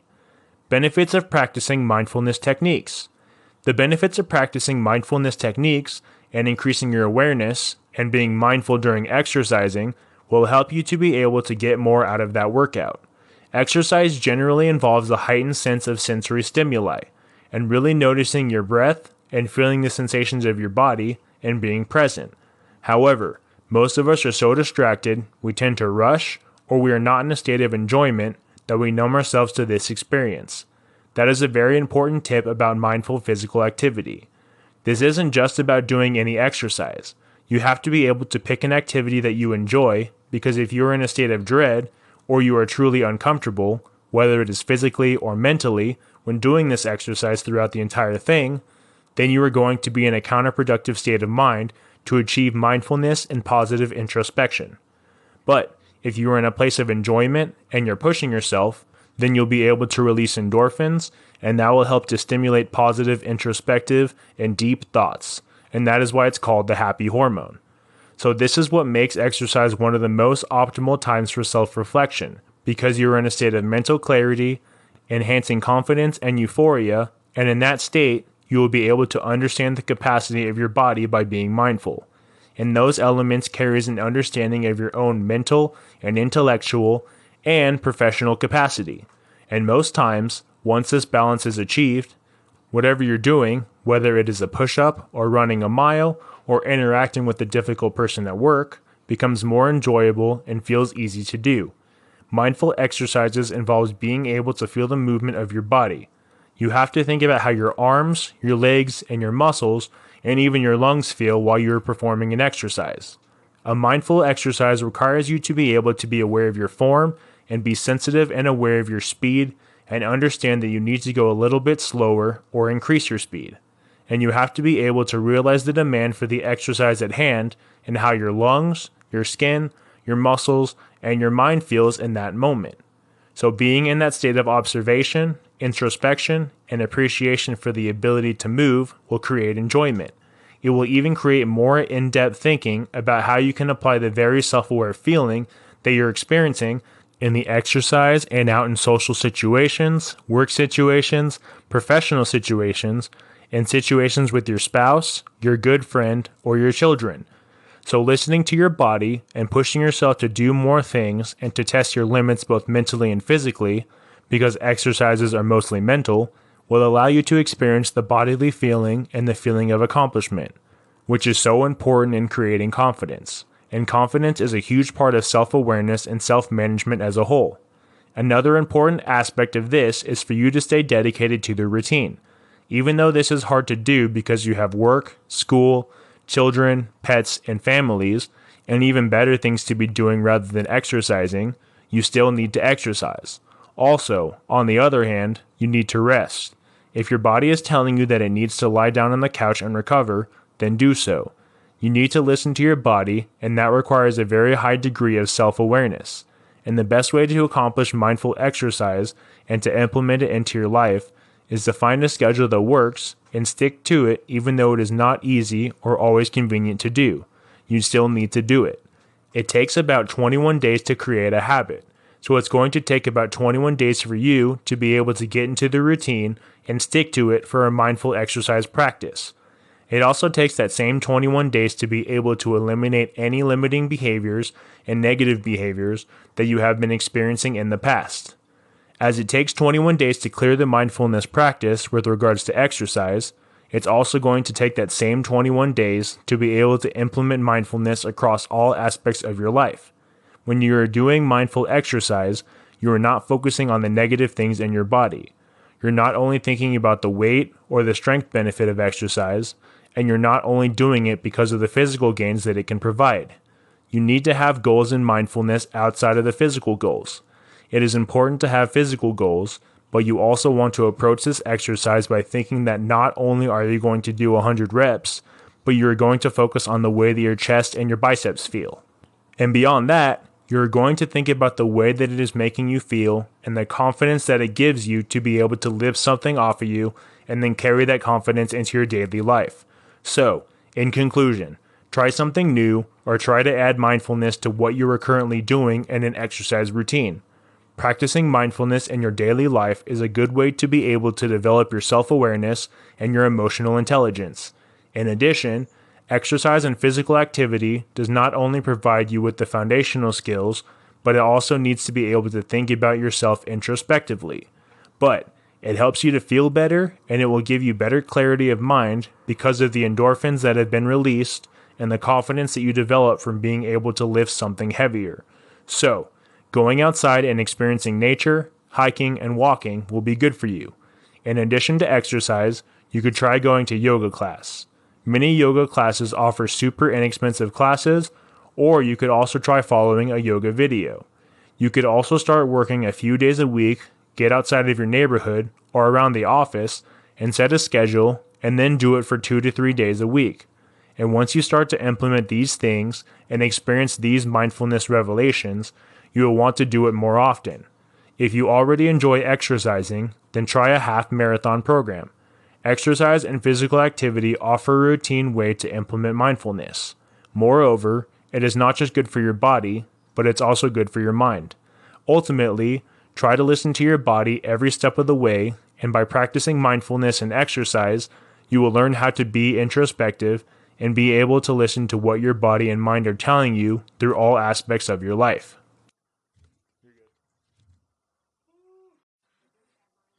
Chapter 4: 30 Days of Exercises to Improve Your Emotional Intelligence. In this section, we will talk about the exercise that you can use to improve your emotional intelligence. You can practice these exercises for over 30 days. The Johari Window. In this section, you will learn some ways to increase your self-awareness. We will be using the Johari Window. The Johari Window is a cool 2x2 matrix that centers on the things that are known and things that are not known, and those things that relate to both you and to others. The first one in the window is your arena. These are things that people know about you and things that you know about yourself. The next one is your blind spot. That is the thing that you don't know about yourself, but other people know about you. The next one is your facet. These are the things that you know about yourself, but others don't know about you. And then there is the unknown. That is the things you don't know about yourself, and other people don't know about yourself either. Now, the essence of all of this is for you to have a large arena, which is typically associated with knowing yourself well and being self-aware, not hiding, and having a large comfort zone, being more trustworthy, and in general more resilient and stable. To get there, you have to use feedback and get feedback to decrease your blind spot, and then engage in the process of self-disclosure to decrease your facade by sharing the things that you are potentially scared of or ashamed of. So let us talk about some of the exercises for this section. Now, just a little disclaimer, this isn't therapy. Therefore, the questions are a little bit intense. If you get triggered in a way from certain topics, that will be very difficult for you to handle and that will traumatize you. Then stop the exercise and go and look for professional help. The exercise is supposed to challenge you, but if you start to feel unsafe, then it is getting too far. So let us talk about the questions for feedback. Feedback, day number 1. Feedback is one of the most insightful sources for personal growth, and yet, the ways it has been are so dehumanizing. And one of the popular feedback, an example, is the infamous annual performance review, which most people don't like. Because most people don't feel like it is an opportunity for them to really sit and share with someone they trust, and share authentically where they want to grow and where the other person wants to grow. Instead, they feel like they have to spend time with somebody who they are subjected to in a hierarchy to tell them what to do, and they don't even have an opportunity to be able to share back what is triggering them about this person because of the fake power distance that they are sticking to. Then, they go ahead and invent methods like the sandwich method, where they tend to wrap their creepy intentions into a politically correct conversation. They even tend to say thank you after being bullied into the conversation by a crazy system that they haven't even chosen to be in. So now, let us talk about the feedback method. There is nothing like a positive or negative feedback. Understand that every single trait of a person is context dependent. Some people are triggered, and some people resonate in a way that makes them feel either comfortable or uncomfortable with you, and while that may say something about you, it is mainly saying something about them. Authentic feedback means disclosing yourself in an accountable manner, and the person who is getting the feedback can decide what they want to do with the information. You can't tell anybody the truth because the maximum that you can do to anybody is to share how you feel about a certain behavior and how you experience your truth through certain feelings. Understanding this, you'll be able to communicate this in a precise way as an art. Bullshit feedback is the case where someone says something like, in that meeting, your voice could have been much more determined. What this person is actually saying is that I got so triggered by your voice and it made me feel anxious and angry because I want to be a good boss. I really want you to speak in a way that will make me believe that you're more determined so that I won't have to go through these terrible feelings of retention, anxiety, and anger. And I'm actually using this formulation of could have been to stimulate that I'm actually polite. But I am saying that if you don't speak in a way that makes you believe that you are determined, then you will not get a great evaluation. Saying that your voice could be more determined is a type of feedback that messes with people because it makes them feel so inadequate. Most bosses don't have bad intentions with this. The only thing that they have the wrong skill set. Most times, bosses have been wounded by their own bosses, and their overloaded agendas. As a result of that unfortunate coincidence, they are wounding people, which is a huge problem. So while using the feedback method, you will say something like, in that meeting, you said X, then repeat whatever that person was saying, and that triggered a lot of anxiety in me. What I needed was for you to speak in a more determined voice, so in my world, it means that you have to speak more slowly and with calmness, because I really wanted to win over the client, and I believe that your tension spilled on our customer and made her doubt our purchase. Therefore, I cannot give you a good evaluation unless you learn to master the skill. So this feedback has been given by someone that understands that giving somebody feedback is not a way to access power, but to have an honest conversation about self-disclosure. Now in this feedback, there isn't any sandwich necessary because there is no good and bad intention. There is no guilt and innocence in the conversation, and it is at that point that it makes sense to say thank you because you are saying thank you not for someone blowing off steam, but you are saying thank you for someone who dared to express the answer right in front of you. Therefore, for a summary, here are the steps. We will have to start with the first step, which is T, triggering situation. Most times we just have vague emotions, so if that is happening to you, then it is okay. The second one is E, for emotions. So you have to identify how the trigger makes you feel. Moreover, if you're struggling with it, then remember that the emotion could be either fear, anger, sadness, or joy. Now saying something like, I feel you're stupid, is not an emotion, it is a thought. Saying to somebody, I feel you are very unprofessional, is not an emotion, it is a thought. Telling somebody, I feel anxious because you look unprofessional, is an emotion. The next one is S, which stands for story. Tell the story that your brain is telling you about the cause, effect, and the mechanisms that are going on in your world. In the example we used earlier, you could say something like, I really wanted that client, so in my world, we have to speak in a way that looks determined, to induce trust on him and help the client to make a positive purchasing decision. The last one is C, which is for consequences, and it is optional. In this case, you are sharing what happens if nothing changes. For instance, you could say in this example, if I am continuing to feel anxious whenever you let your pitch, then there's no way that you're going to get a good evaluation. So the other person can respond with the word thank you. Now the word thank you is very good to use in this situation because if you respond while being defensive, arguing, or telling other people off, their perception is flawed. Then you're not exactly encouraging those people to be sincere the next time. Now you can also follow up your response using exactly the same structure. T is for triggering events. So what phrase was it that resonated with you uncomfortably or comfortably? What emotions are you experiencing, which is the E, and then what story are you telling, or what is your brain telling yourself about that particular conversation of triggering events, emotions, or whatever context you feel that you're having, and what consequences will you or the person experiencing them if nothing changes. This feedback is called the TESC structure.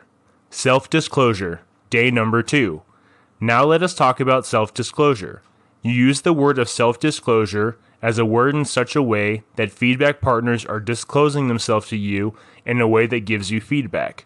Now, self-disclosure is the other way around. This is how you can disclose yourself to them. And this is the scary part for most people.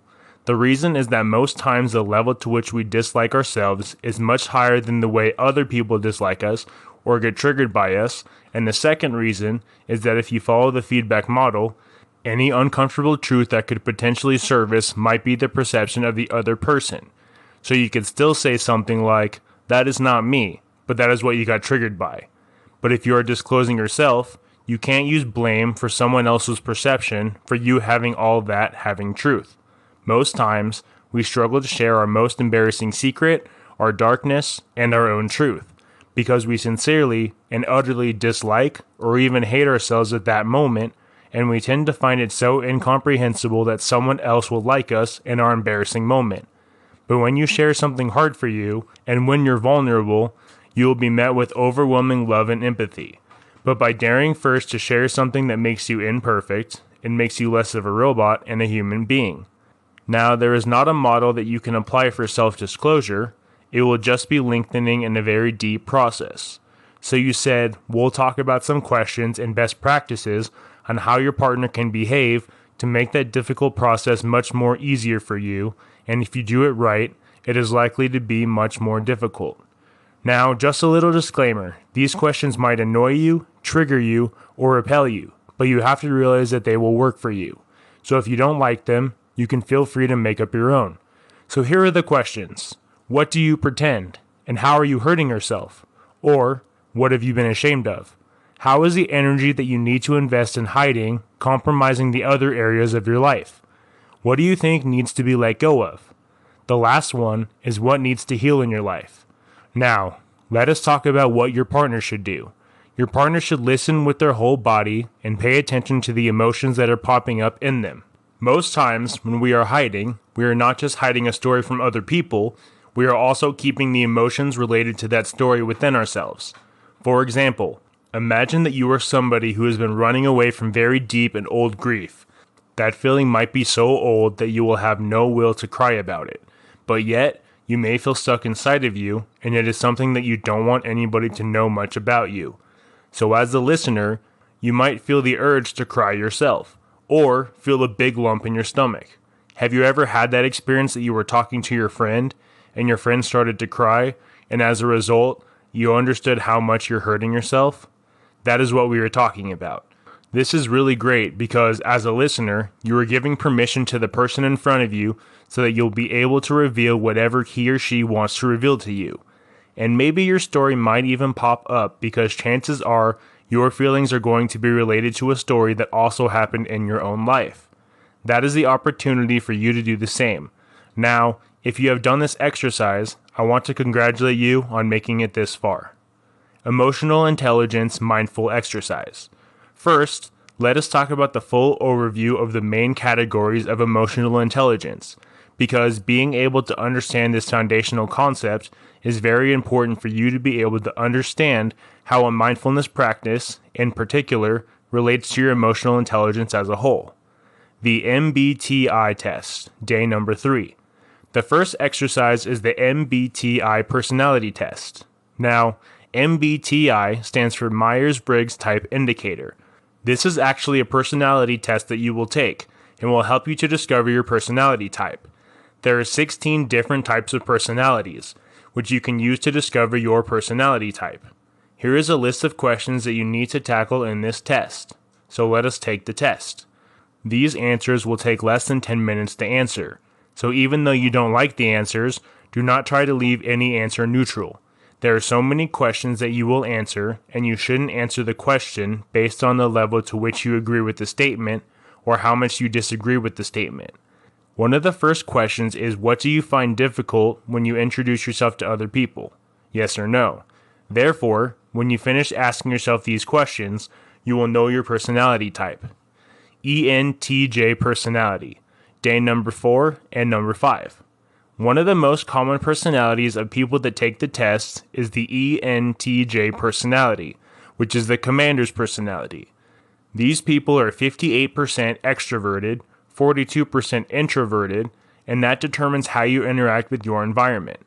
These people's energy is 51% intuitive and 49% assertive, and that trait shows where we direct our mental energy. Their nature, which is the trait that determines how they make decisions and emotions, is 56% thinking and 44% feeling. When it comes to tactics, which is the trait that reflects on their approach to work planning and decision making, These people are 30% judging and 70% prospecting. And their identity, which shows how confident they are in their abilities, is 19% assertive and 81% turbulent. Most of the top leaders in society that possess these traits are Steve Jobs, Gordon Ramsay, Harrison Ford, and Margaret Thatcher. For these people, happiness lies in the joy of achievement. Their underlying thought is that they don't care if they come in insensitive as long as they remain inefficient. These people are true powerhouses, and they cultivate an image of being larger than life. They need to remember that their stature comes not from their own action, but from the actions of their team that prop them up, and that is important for them to understand the contribution, the talent, and the needs, especially from an emotional perspective of their network. These people's strength is that they are efficient, energetic, self-confident, and strong-willed. They are strategic thinkers, charismatic, and inspiring. And their weaknesses is that they are stubborn, dominant, and tolerant, while also being patient, arrogant, and they handle their emotions cold and ruthlessly. The fun fact about them is that they are stubborn, and people do tell them often that they are stubborn.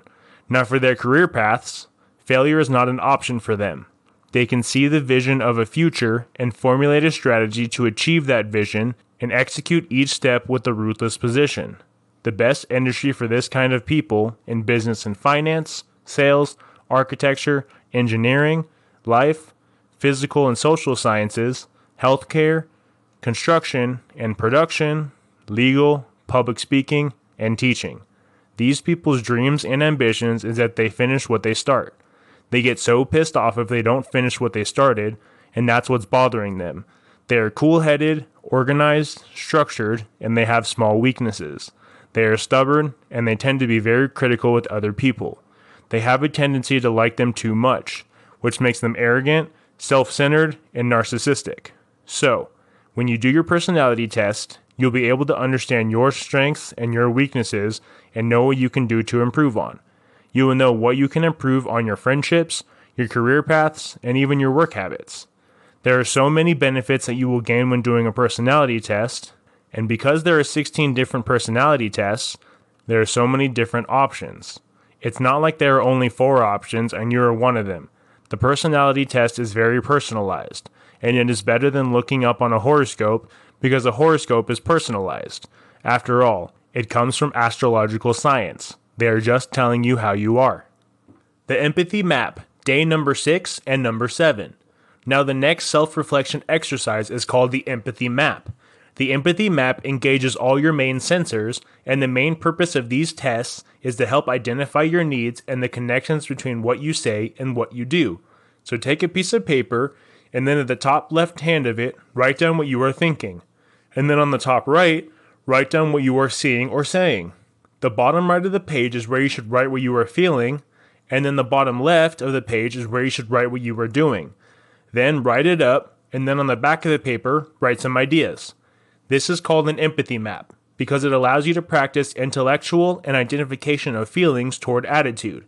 It helps you to be able to analyze those feelings, thoughts, and attitude in business. You can use the empathy map to put your shoes in the legs of your customers and self-reflect. You can use it to analyze yourself from a third-person perspective. Think about a situation, emotion, and then analyze yourself from those 4 different angles. Ask yourself which quotes will you say in your situation you are. The next one is for you to write down what you did, what actions you did, which behaviors you noticed in yourself, and what are the behavioral patterns that you can identify. Now ask yourself what you were thinking about in that situation, and what does that tell you about your belief. And then the last one is your emotions. Write down how you were feeling, and which past situation did they remind you most of. Once you're done, go back to the back of the paper where you wrote all the ideas and insights. Here are some questions that will help you with self-reflection. How was the situation connected to your fears and hopes? Which needs of yours are met, and which of your needs aren't met in the situation? Which environment did you encounter the situation? What do you remember from the environment, and how did you find yourself in the environment, and why? What was your sight focused on? What happened in the situation that made you feel good about the situation? Is this a typical situation for you? Or do you keep finding yourself in similar situations where you feel, think, and do the same thing? What feedback did you gather from your environment and from other people? What are all the positive things about the situation, and what can you learn about yourself or others that are experiencing this kind of situation?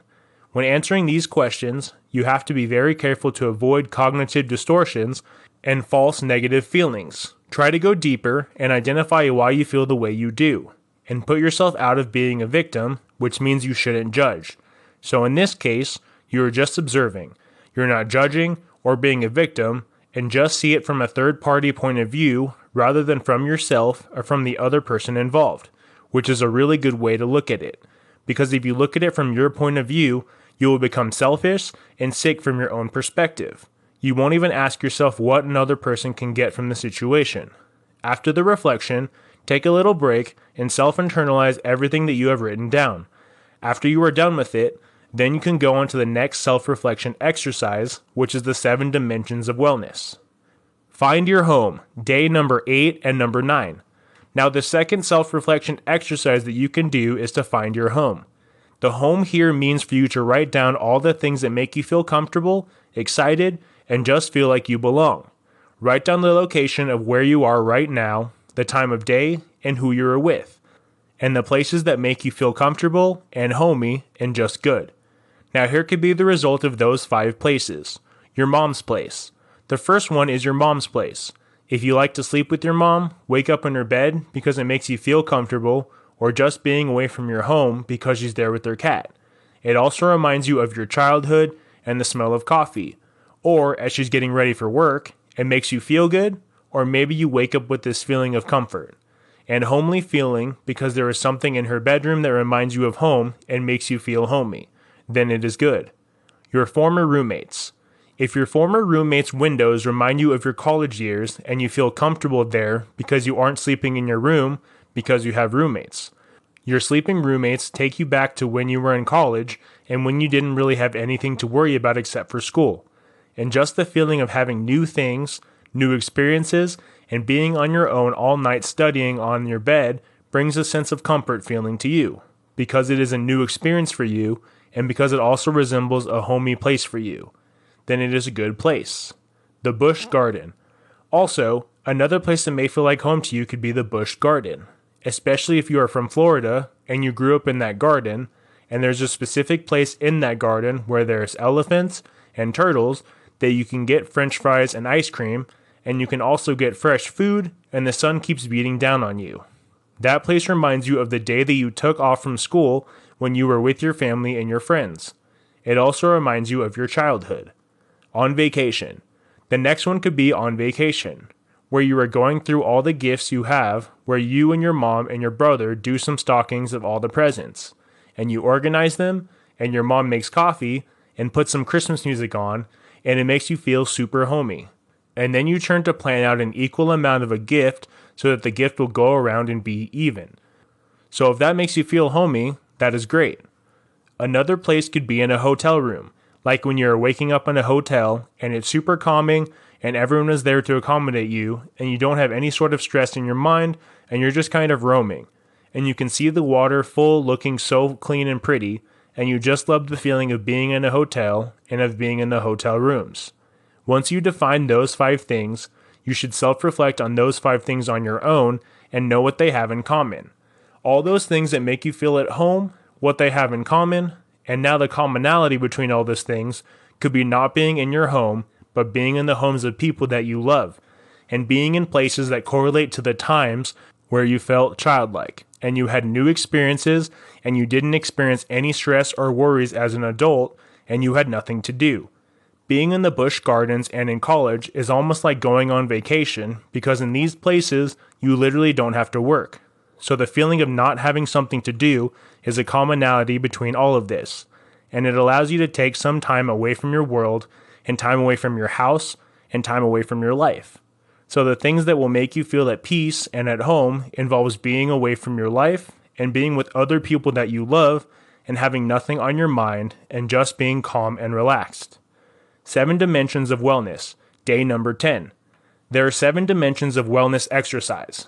The 7 dimensions consist of physical, intellectual, emotional, social, spiritual, occupational, and environmental dimensions. Once you go to the same dimensions of wellness, you should rate it on a scale of 1 to 10 on where you are. Ask yourself, what are you satisfied with? And see which one you are giving more energy to and the ones that you are almost forgetting and lacking, because you want to make sure that you are taking care of them to be a happier person, because these are the 7 dimensions of wellness. If you can get all of them on a satisfying level, then you'll be able to live an abundant, healthy life. So, the first one is physical, and you should rate that based on your past, where you were physically fit, and you were running every day, eating healthy food, and at the time, you felt too much energy, and felt so good whenever you went to work out and eat healthy. So you will rate such past a 10, but the times where you literally ate McDonald's, you were skipping meals, and you refused to work out, and you didn't even care about your health, and you drank a lot, and smoked a lot, should be rated as a 1 because that is your lowest point. Now, if you're not that motivated to work out, and you are getting bored with healthy foods, you don't have any motivation to fix it. And at the same time, you're still eating healthy, but you're not eating McDonald's and working out, but you're not really enjoying it. Then you can rate yourself a 7. Intellectually, you should give yourself a 10 if you intend to read many self-help books and you are very open to learning. Emotionally, you should rate yourself a 7 if you are happy, but then when you get upset, you allow it to affect you too much and you don't allow yourself to that part in it. You tend to freak out a lot and you have really bad anxiety that it affects your happiness. Now you can rate yourself an 8 if you have been hanging out with your friends a lot and you have been doing things with your friends and family. Then you don't tend to meet new people a lot and you tend to stay in your little bubble. Putting yourself out there and meeting new people is something that you can improve upon. Spiritually, you can rate yourself a solid 10 if you're the kind of person that loves anything spiritual and you love learning about it. Occupational, you can rate yourself a 10 if you're the kind of person that loves doing what you want and you are the kind of person that loves branching out and trying new things, and not the kind of person that likes to remain stagnant. Then, environmentally, if you have reusable bags when you go to grocery stores and you're the kind of person that uses plastic jugs instead of buying plastic bottles. Because you can't drink tap water and you also recycle the jugs that you use, then you can rate yourself a 7, especially if you're constantly being aware of your environment and especially if you use aluminum straws. So that is the 7 dimensions of wellness test, and when doing most of them, you will find yourself around a 7 to 10 on all of them. And if you lack on any one, then that is the one you should improve on. The force field analysis, day number 11. The last self-reflection exercise is the force field analysis. In this case, you will pick up a situation in your life and analyze the following situation. You can apply this to your relationship, your thoughts on money, and even your personality. However, we will be using a career choice. So in this case, you should identify your outer drivers and how they are connected to your thoughts and beliefs. Ask yourself what drives you externally, and then identify your outer blockers as the things that block you internally. Then, identify your internal drivers, and then your internal blockers. Your outer drivers in your business could be companionship in your life, doing things, and having more opportunities. Your outer blockers could be doing things that cost you money, avoiding judgment from other people, or opinions from other people. Then your internal drivers could be your growth and your passion because it is really fun for you and you enjoy hanging out with other people and trying out more business ideas because it brings a lot of action for you. To identify your internal blockers, which could be fear of showing to the world your authentic self, judgment from yourself, see yourself being in a situation and then getting out of your comfort zone. These are the self-reflection exercises that you could do. Self-empathy exercise, day number 12. So, let us do a 6-minute exercise for this. And for this exercise, you need 2 people. One of you is going to talk for 6 minutes, and the other person is going to listen and practice the 4 aspects of empathy for 6 minutes, and then you guys will switch over. Therefore, if you were the speaker initially, you will become the listener or the empathizer for another 6 minutes. So you both get to practice this for 6 minutes. During the first round, one of you will continue to be the talker or the speaker. If you are the listener, then use 1 minute to be in this presence. That means if the other person is talking with you and you want to be able to empathize with the other person, then you should just put your attention on the other person. Put your awareness and put your pure sense of being with that person without thinking about what he is saying or trying to understand. It is just your way of putting your attention on the other person, and if you notice yourself thinking that you should shoot those thoughts and focus on that person and listen to that person's voice. Listen to the radial on the person's voice, listen to the space between the person's words, and just listen to the person's overall body language. Look at the person's overall body language without trying to label or think about it. Just look, see, and pay attention to your self-perception of the visual intake of that person, and in doing that, you will be able to receive the full sense of what is going on in that person because you're not trying to think about it. So try that for 1 minute.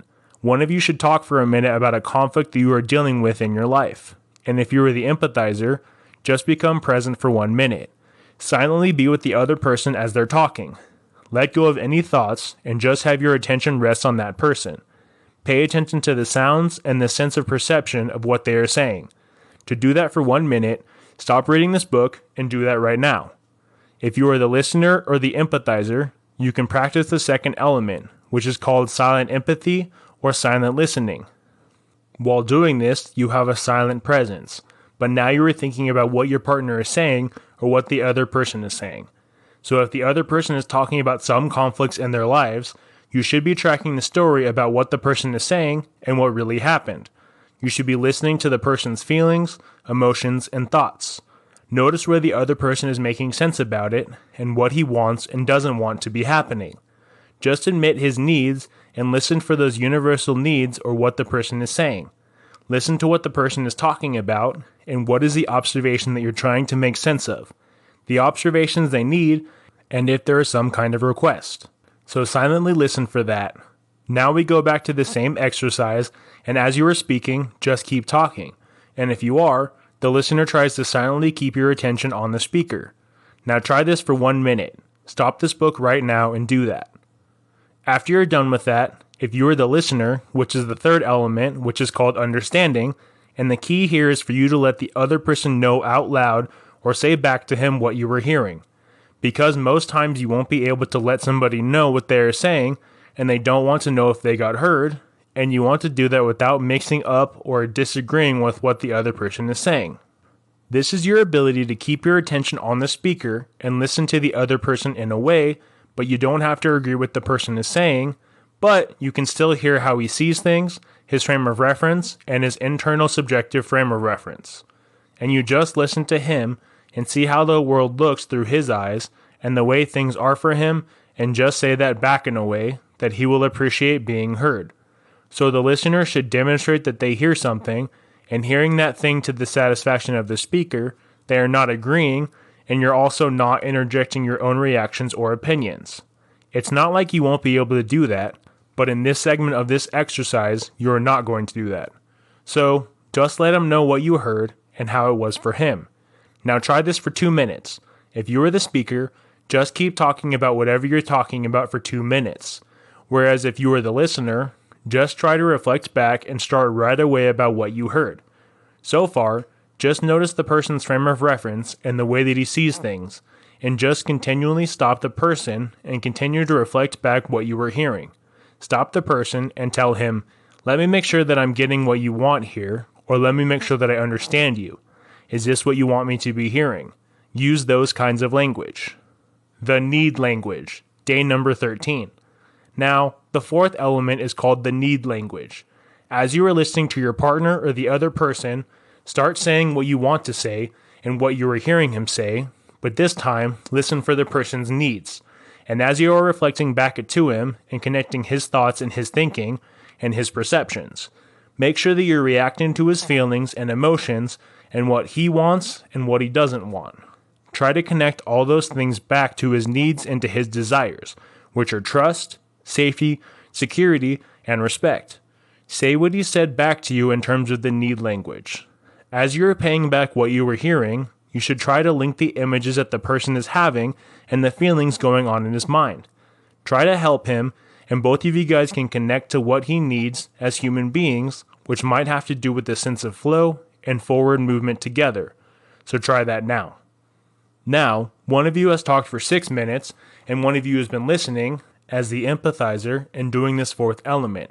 So now, analyze how it was for you as the empathizer to try doing this 4 element and asking yourself how it was to be on the receiving end and to be the person speaking and receiving empathy in those 4 different ways. So ask yourself, how was it for you? Was it clear? Was it satisfying to be heard that you felt frustrated? Now, as the listener, how was it for you? Was it good to be able to be with the person without thinking about what you need to do anything? And then, when you start paying back what other person says, did it feel good and not being able to do anything about it? And just tell the other person what you heard. And could you get it without thinking that you have to agree or disagree with what another person says? Then, when you get to the person's needs, did you enjoy those person's needs, even though there's a frustration that the other person is feeling with you? Team building exercise, day number 14. This exercise is called the start, stop, to continue, and it will help you to build your emotional intelligence. The premise for this exercise is that it is a productivity hack. The exercise is going to help you and your team to be more done, and it is a way for you to get to know your team members and the way they are doing. It is like a check-in activity that will allow you to be able to empathize with your team members. Pick a topic. The first step is for you to pick a topic.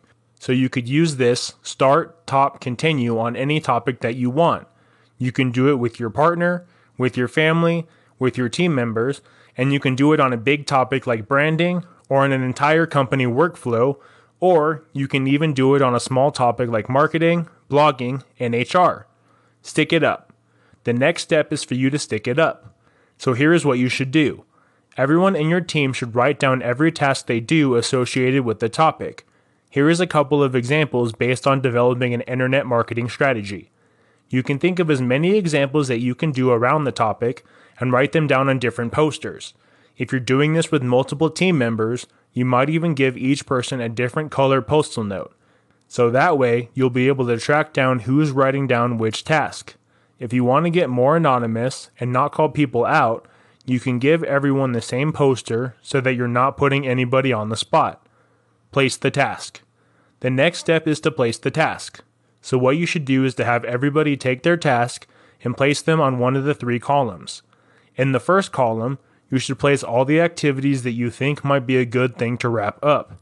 You might even ask people to write down a task that you think they should be doing about the topic, but they're not doing just yet.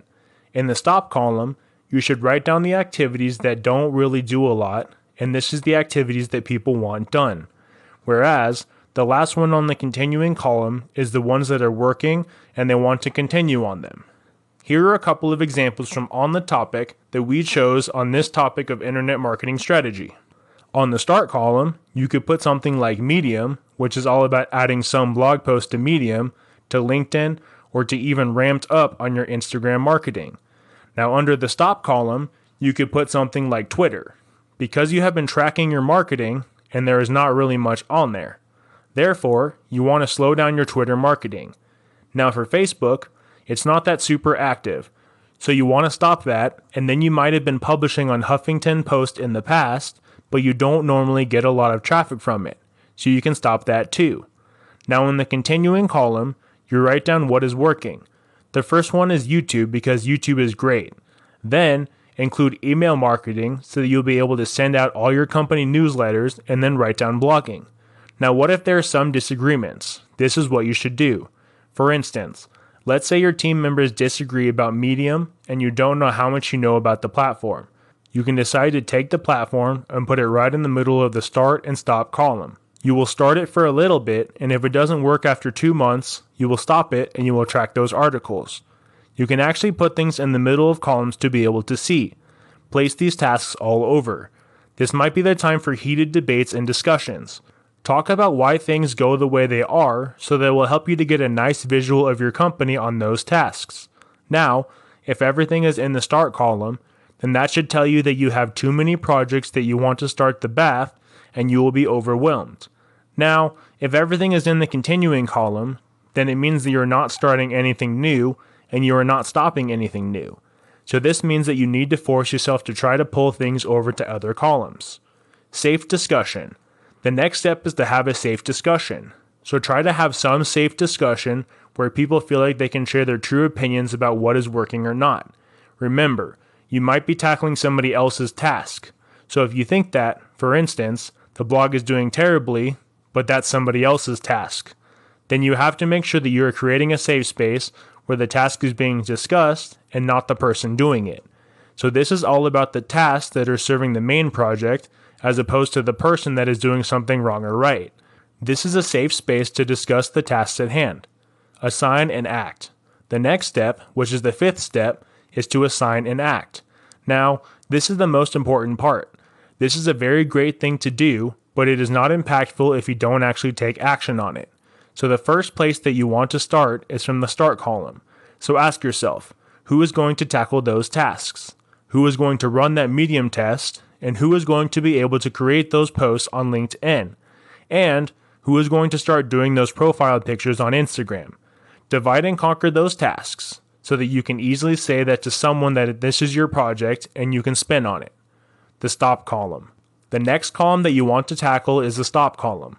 And this column is pretty easy because you know who usually does what task, so how they are going to slow down, unravel it, or stop doing that task. So it's very easy to do. The continue column. Lastly, in the continuing column, you have two choices. First, you can just say yes, this is working for us and continue going, or the other thing that you should do is to break down to see if there is any way to make this better. For instance, since you like creating a blog post for his task, but there aren't any tricks that you can make or any hacks that you can do to make it more successful. So you can ask, what else would you add to those working tasks to make them even better? Other ways to use this exercise. This exercise is not just limited to team building alone. You can also use this exercise for anything and with anyone in your life. For instance, you can do this exercise with your health, with your spouse. So for your health for the year, you should write down everything that you could do and things that you already do, and things that you wish you could stop doing. Therefore, on the start column, you can write that you want to start taking protein shakes in the morning. Then, instead of sitting and chatting, you will start doing brainstorm works, and then you'll start creating an evening routine.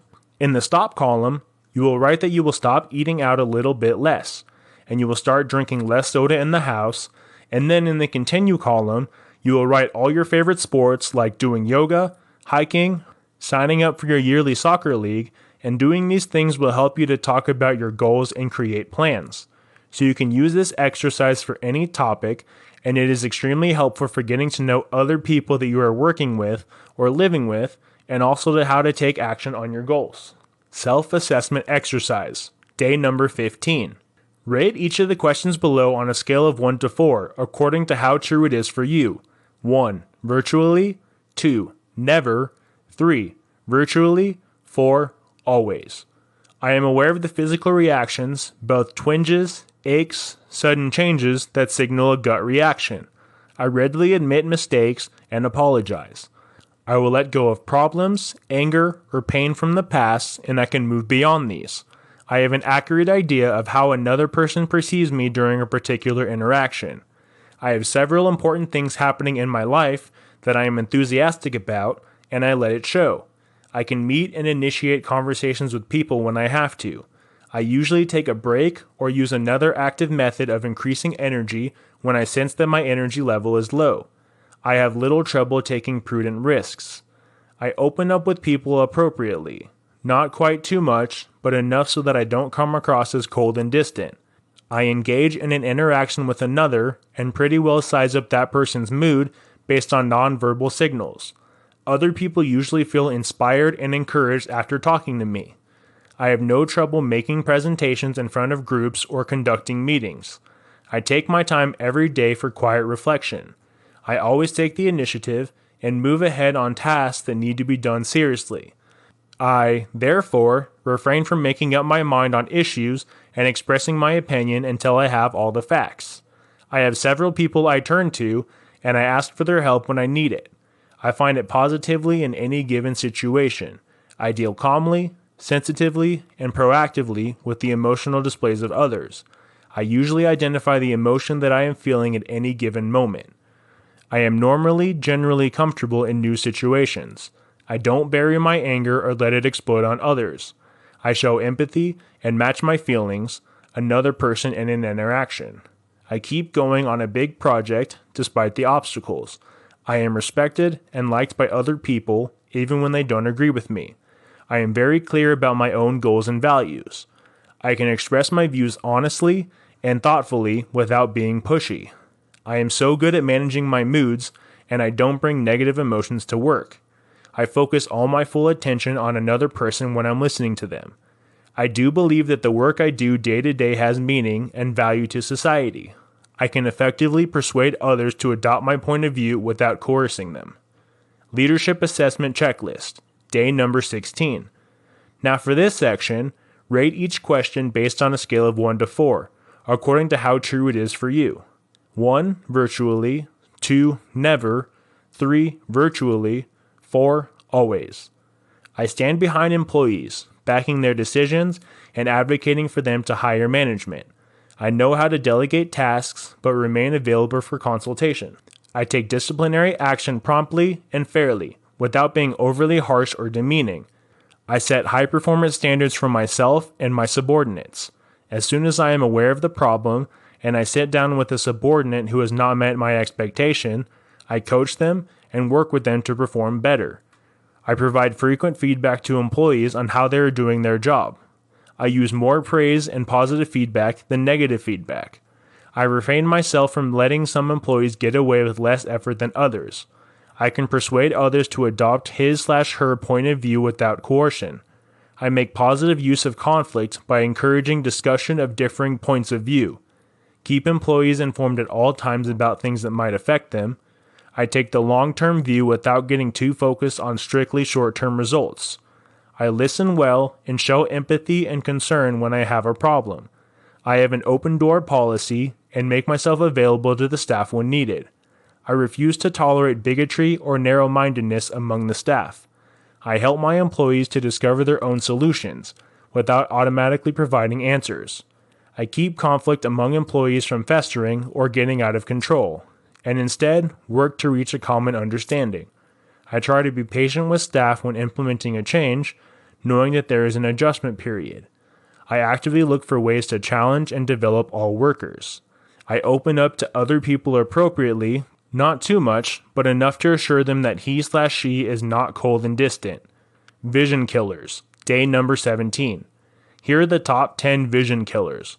For each vision killer, place a checkmark on the continuum below to indicate how often or seldom you engage in any of these activities, with either very seldom or very often. I treat people badly, such as not showing people they care, forgetting to say thank you, not respecting people, not making people feel valued. I am not setting good examples, living by the adage, do as I say, not as I do. I tend to focus on too many things at once. I push too hard on the task and forget the people. I don't give a clear direction. I do give inconsistent direction. I do not take responsibility for failure. I tend to focus on the detail and forgetting to tell the whys or the big picture.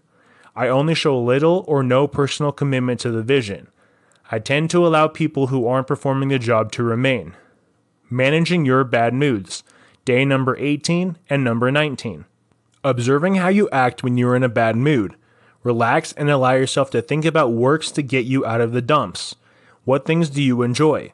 List out at least 3 things you can give yourself or do for yourself to become motivated on a bad day. Memorize these things and practice them faithfully. Carefully plan some time each day for excitement, and some time for quiet. Too much excitement and pressure can leave you with the negative effects of stress, and too much quiet and calm can leave us feeling isolated and depressed. By making time for both, we feel more balanced, satisfied, and happy. Next, develop a response plan for challenging situations. Rather than letting these situations push your buttons, take control of your mood by envisioning each of the following situations right now and plan how to positively handle each one. A tough staff meeting, the annual meeting, confronting a subordinate, receiving your performance review, dealing with your least favorite colleague, meeting with a disgruntled client, and any other challenge you face.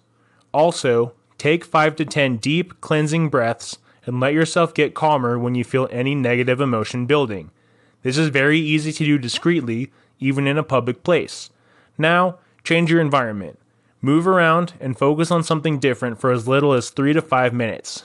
Pay close attention to the space you work because it does affect your mood. Make it cheerful, with nice colors and some quiet mood music if you like. Turn up the lights. Research has shown that greater illumination increases energy. Create a pleasant and motivating environment for yourself with pictures and special objects that have meaning for you. Also, try to eat a moderate amount of nutritious food. You might need additional brain fuel. Now, do something completely different from what you're currently doing if you're feeling negative. Just listen to some music, enjoy a hobby, engage in some form of art. Keep something in your office that always makes you laugh. A laugh can elevate your mood. Focus on your relationships and engage in some fun activities. You should identify the source of your bad mood and then brainstorm ways to actually begin to solve the problem. Now, ask yourself, what steps can I take now to make a positive difference? There is at least one small thing you can do. Now try and plant positive thoughts in your head and remember to read over your positive script. Improving listening effectiveness, day number 20. Train your mind to listen. Approach the speaker to listen. If you truly want to listen, then try to be honest with the speaker. Make an appointment for a time where you can both sit down together for a discussion. Now focus your attention on the other person. Put down your pen and your smartphone and move away from your computer. Give the other person your undivided attention. Don't worry about what you will say. Only listen to the other person speak. This is not the time to focus on you. If you take those few extra minutes right now to really listen, the person won't have to keep coming back to try to get your attention. Now, maintain eye contact throughout the interaction. Don't say anything. Stay quiet and allow the other person to talk. Let them say what they want to say. While you are listening, most of the words should be theirs, not your words. Give the other person time to speak without jumping right in with your own comments the minute they take a breath. Improving listening effectiveness, day number 21 and number 22. Let the person know that you are listening to him. Summarize or paraphrase the content of what the person said. Repeat back what the person said in your own words using something like, in other words, or you could say something like, so basically, what happened was. Now while the person is talking, quickly and silently, recall a time when you were in a similar position. If you did not feel exactly like what the person speaking to you is feeling, put yourself in their shoes. You should see where they are coming from. Now attach a label to their feelings. Okay, try this. You seem pretty upset about the change. Or, I can easily tell you felt a lot of pressure to do a good job with this project. You might not have labeled their feelings accurately, but they will correct you. The point is for the other person to keep talking and release their tension. Try to ask an open-ended question to enhance your understanding of the situation and to give you more information. Ask yourself that begins with how, what, or why. The speaker's own thoughts, feelings, and actions become clear as they give voice to their own feelings. The listener shouldn't say or do anything. Don't jump in with answers, just allow the people to figure it out on their own whenever possible. This is empowerment, letting them figure it out. You may prompt them to become solution-oriented by asking, what do you think you should do now? Develop an employee walk in their shoes. Day number 23. The following exercise is an excellent way for you to be able to use the information from this chapter. Put this to work by using feedback from your own team.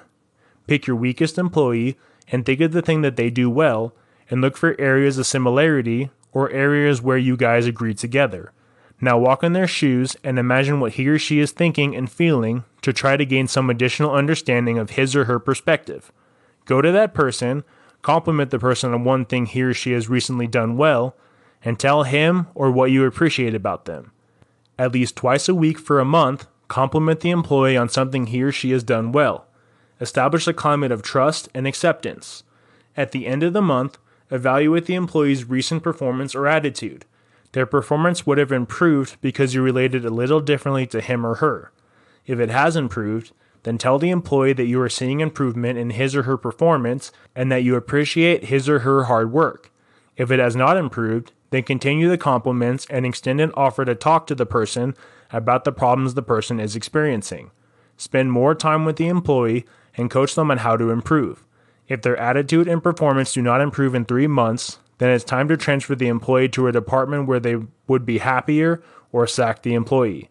If you have managed to turn around your weakest employee, Then try to do the same with your next lowest employee. Helping an employee deal with anger. Day number 24. Intense anger is challenging in the office workplace. If you or someone is in danger, then follow security procedures set up for such occasions.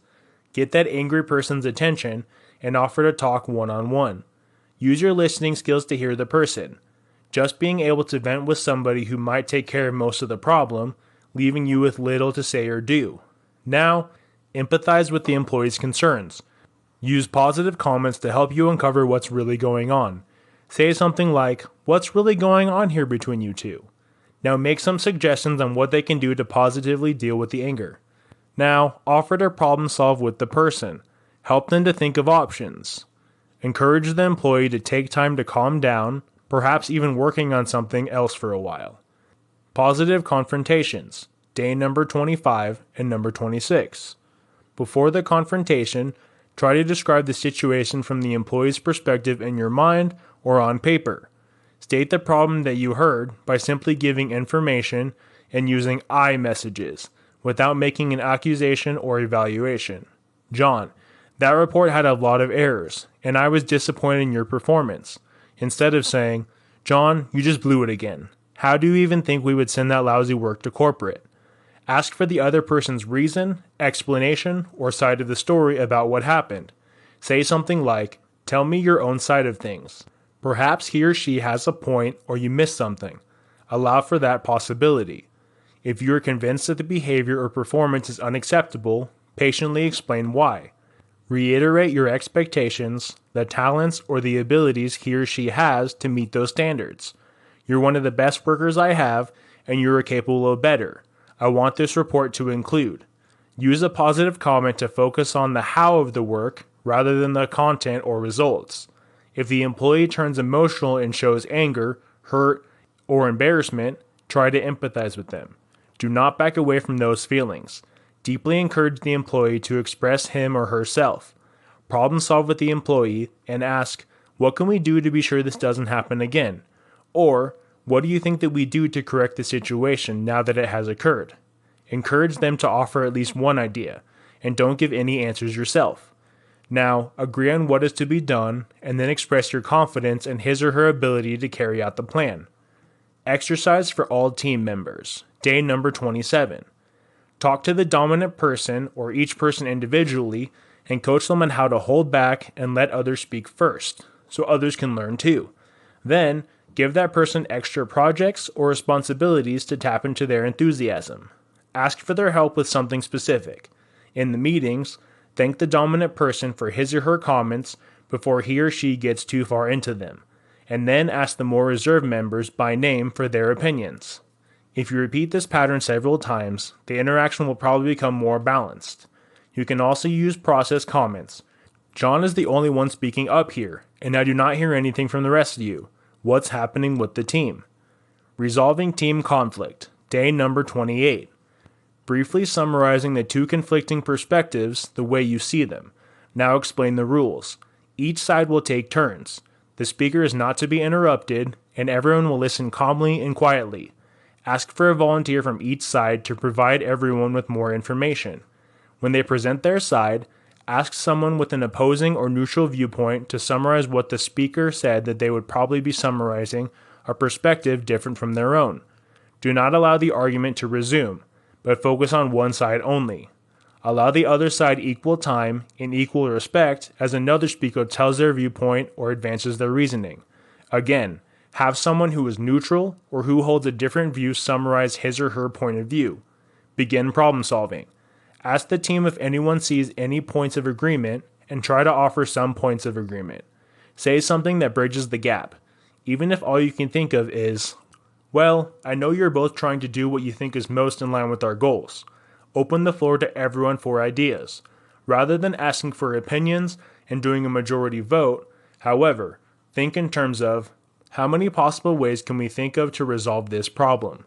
Bring someone to record these ideas in front of the group on a whiteboard or flip chart. Avoid latching onto a simple compromise. Encourage the group to think of creative solutions or of things that incorporate certain features of both perspectives. Try to think in terms of adding elements to the solution rather than taking away things from either side. Now, create the plan that seems most reasonable to the group as a whole. If there is still no agreement, ask people to think about the issue overnight and come back tomorrow ready to make the decision, or tell them you will have to make it yourself. Do not allow your tempers to flare up. Never tolerate name-calling or disrespect for any team member. Be sure that you remain in control of yourself. If the conflict is deep-seated or highly divisive, bring in an outside mediator who is trained in conflict resolution. Observe this person carefully so you can emulate some of the same behaviors next time. Dealing with personality conflicts. Day number 29. If you talk to each party individually, help them reframe. Challenge the assumptions that underlie the conflict. Arrange to meet with both people together. Explain that you are all getting together to work out differences and improve team relationships. The two people should sit face to face and talk to each other, not you. Ask all sides to shake hands, praise them for their hard work and cooperation. Compliment each of them, mentioning something you appreciate about each. Make a comment about how things went in the discussion. If you think it is necessary, and then have someone type up what has been agreed to, ask for their signatures, and then place a copy in the file for future reference. Increasing self-awareness. Day number 30. We are bombarded with messages from the outside world, yet we often fail to communicate with the world inside ourselves. Use a journal. Also, try to write a specific question. What's important to me? After you spend several days writing on this topic, begin to ask yourself, how can I spend my time reflecting on what's important to me? Now, get in touch with your own work preferences as a clue to your passions. Instead of just taking on any project, work to become part of those activities you love. If you have lost touch with yourself to the extent that you don't remember what you love anymore, write about what you really loved in the past. Now, become aware of where in the body you are feeling an emotion in the neck, shoulders, jaw, throat, abdomen, and chest. If you tune into your physical responses, you can guide the energy and respond flexibly, rather than be in the grip of the emotion. To get the most out of our energy, we want its intensity, but we should not let it control us. Now, develop a habit of self-observation and self-curiosity. Visualize yourself as if you are observing a third person. Think about your own thinking. Rather than allowing yourself to operate on autopilot, tune into yourself and your emotional stream of consciousness, and then identify your subtle moods. Now, spend 15 to 20 minutes daily on self-reflection and awareness building. Schedule this stuff in your planner, and don't let other things interfere with it. Do something silent, pleasant, and relaxing, such as a quiet walk, or allow your thoughts to wander off at will. Continue your commute to work. Think ahead about 2 situations that you will encounter during the day, one that will produce no strong emotion, and another that will result in some excitement. As you live the experiences of each situation, pay attention to yourself. How are you reacting? What's happening in your body and in your head? For at least 2 weeks, keep a small log at your desk and write down information about each of these areas as they relate to a specific situation. The situation could be increased heart rate, breathing, perspiration, muscle, tightness, and feelings. When you sense tension or low energy, fix it immediately. Take a few bites of a healthy snack, get some fresh air, take a small walk for a change of scenery, stand up and stretch, or shrug your shoulders a few times, or even do a few twists. Take a creative pause of 2 to 3 minutes every 20 to 30 minutes to keep energy high. Increasing self-awareness means that you will become more aware of the bad stuff, things that you do not particularly like about yourself. Challenges and problems are normal, so accept the fact that you will never get to be wise enough and powerful enough to eliminate flaws in your life. Being self-aware means that when you have a problem, you can turn it into a challenge, and this is an opportunity to grow. So here are some ideas. Try to define your problem very carefully. Ask yourself, what's really going on here? Try to brainstorm new solutions, including silly ones. Now, weigh the pros and cons of your ideas. Try to balance your brain and your heart. What is your heart or your gut telling you? Is your alternative truly something you can commit to with your whole being? Data is not the only thing that matters. Now live with your preferred solution for a while, rather than jump in to take immediate action.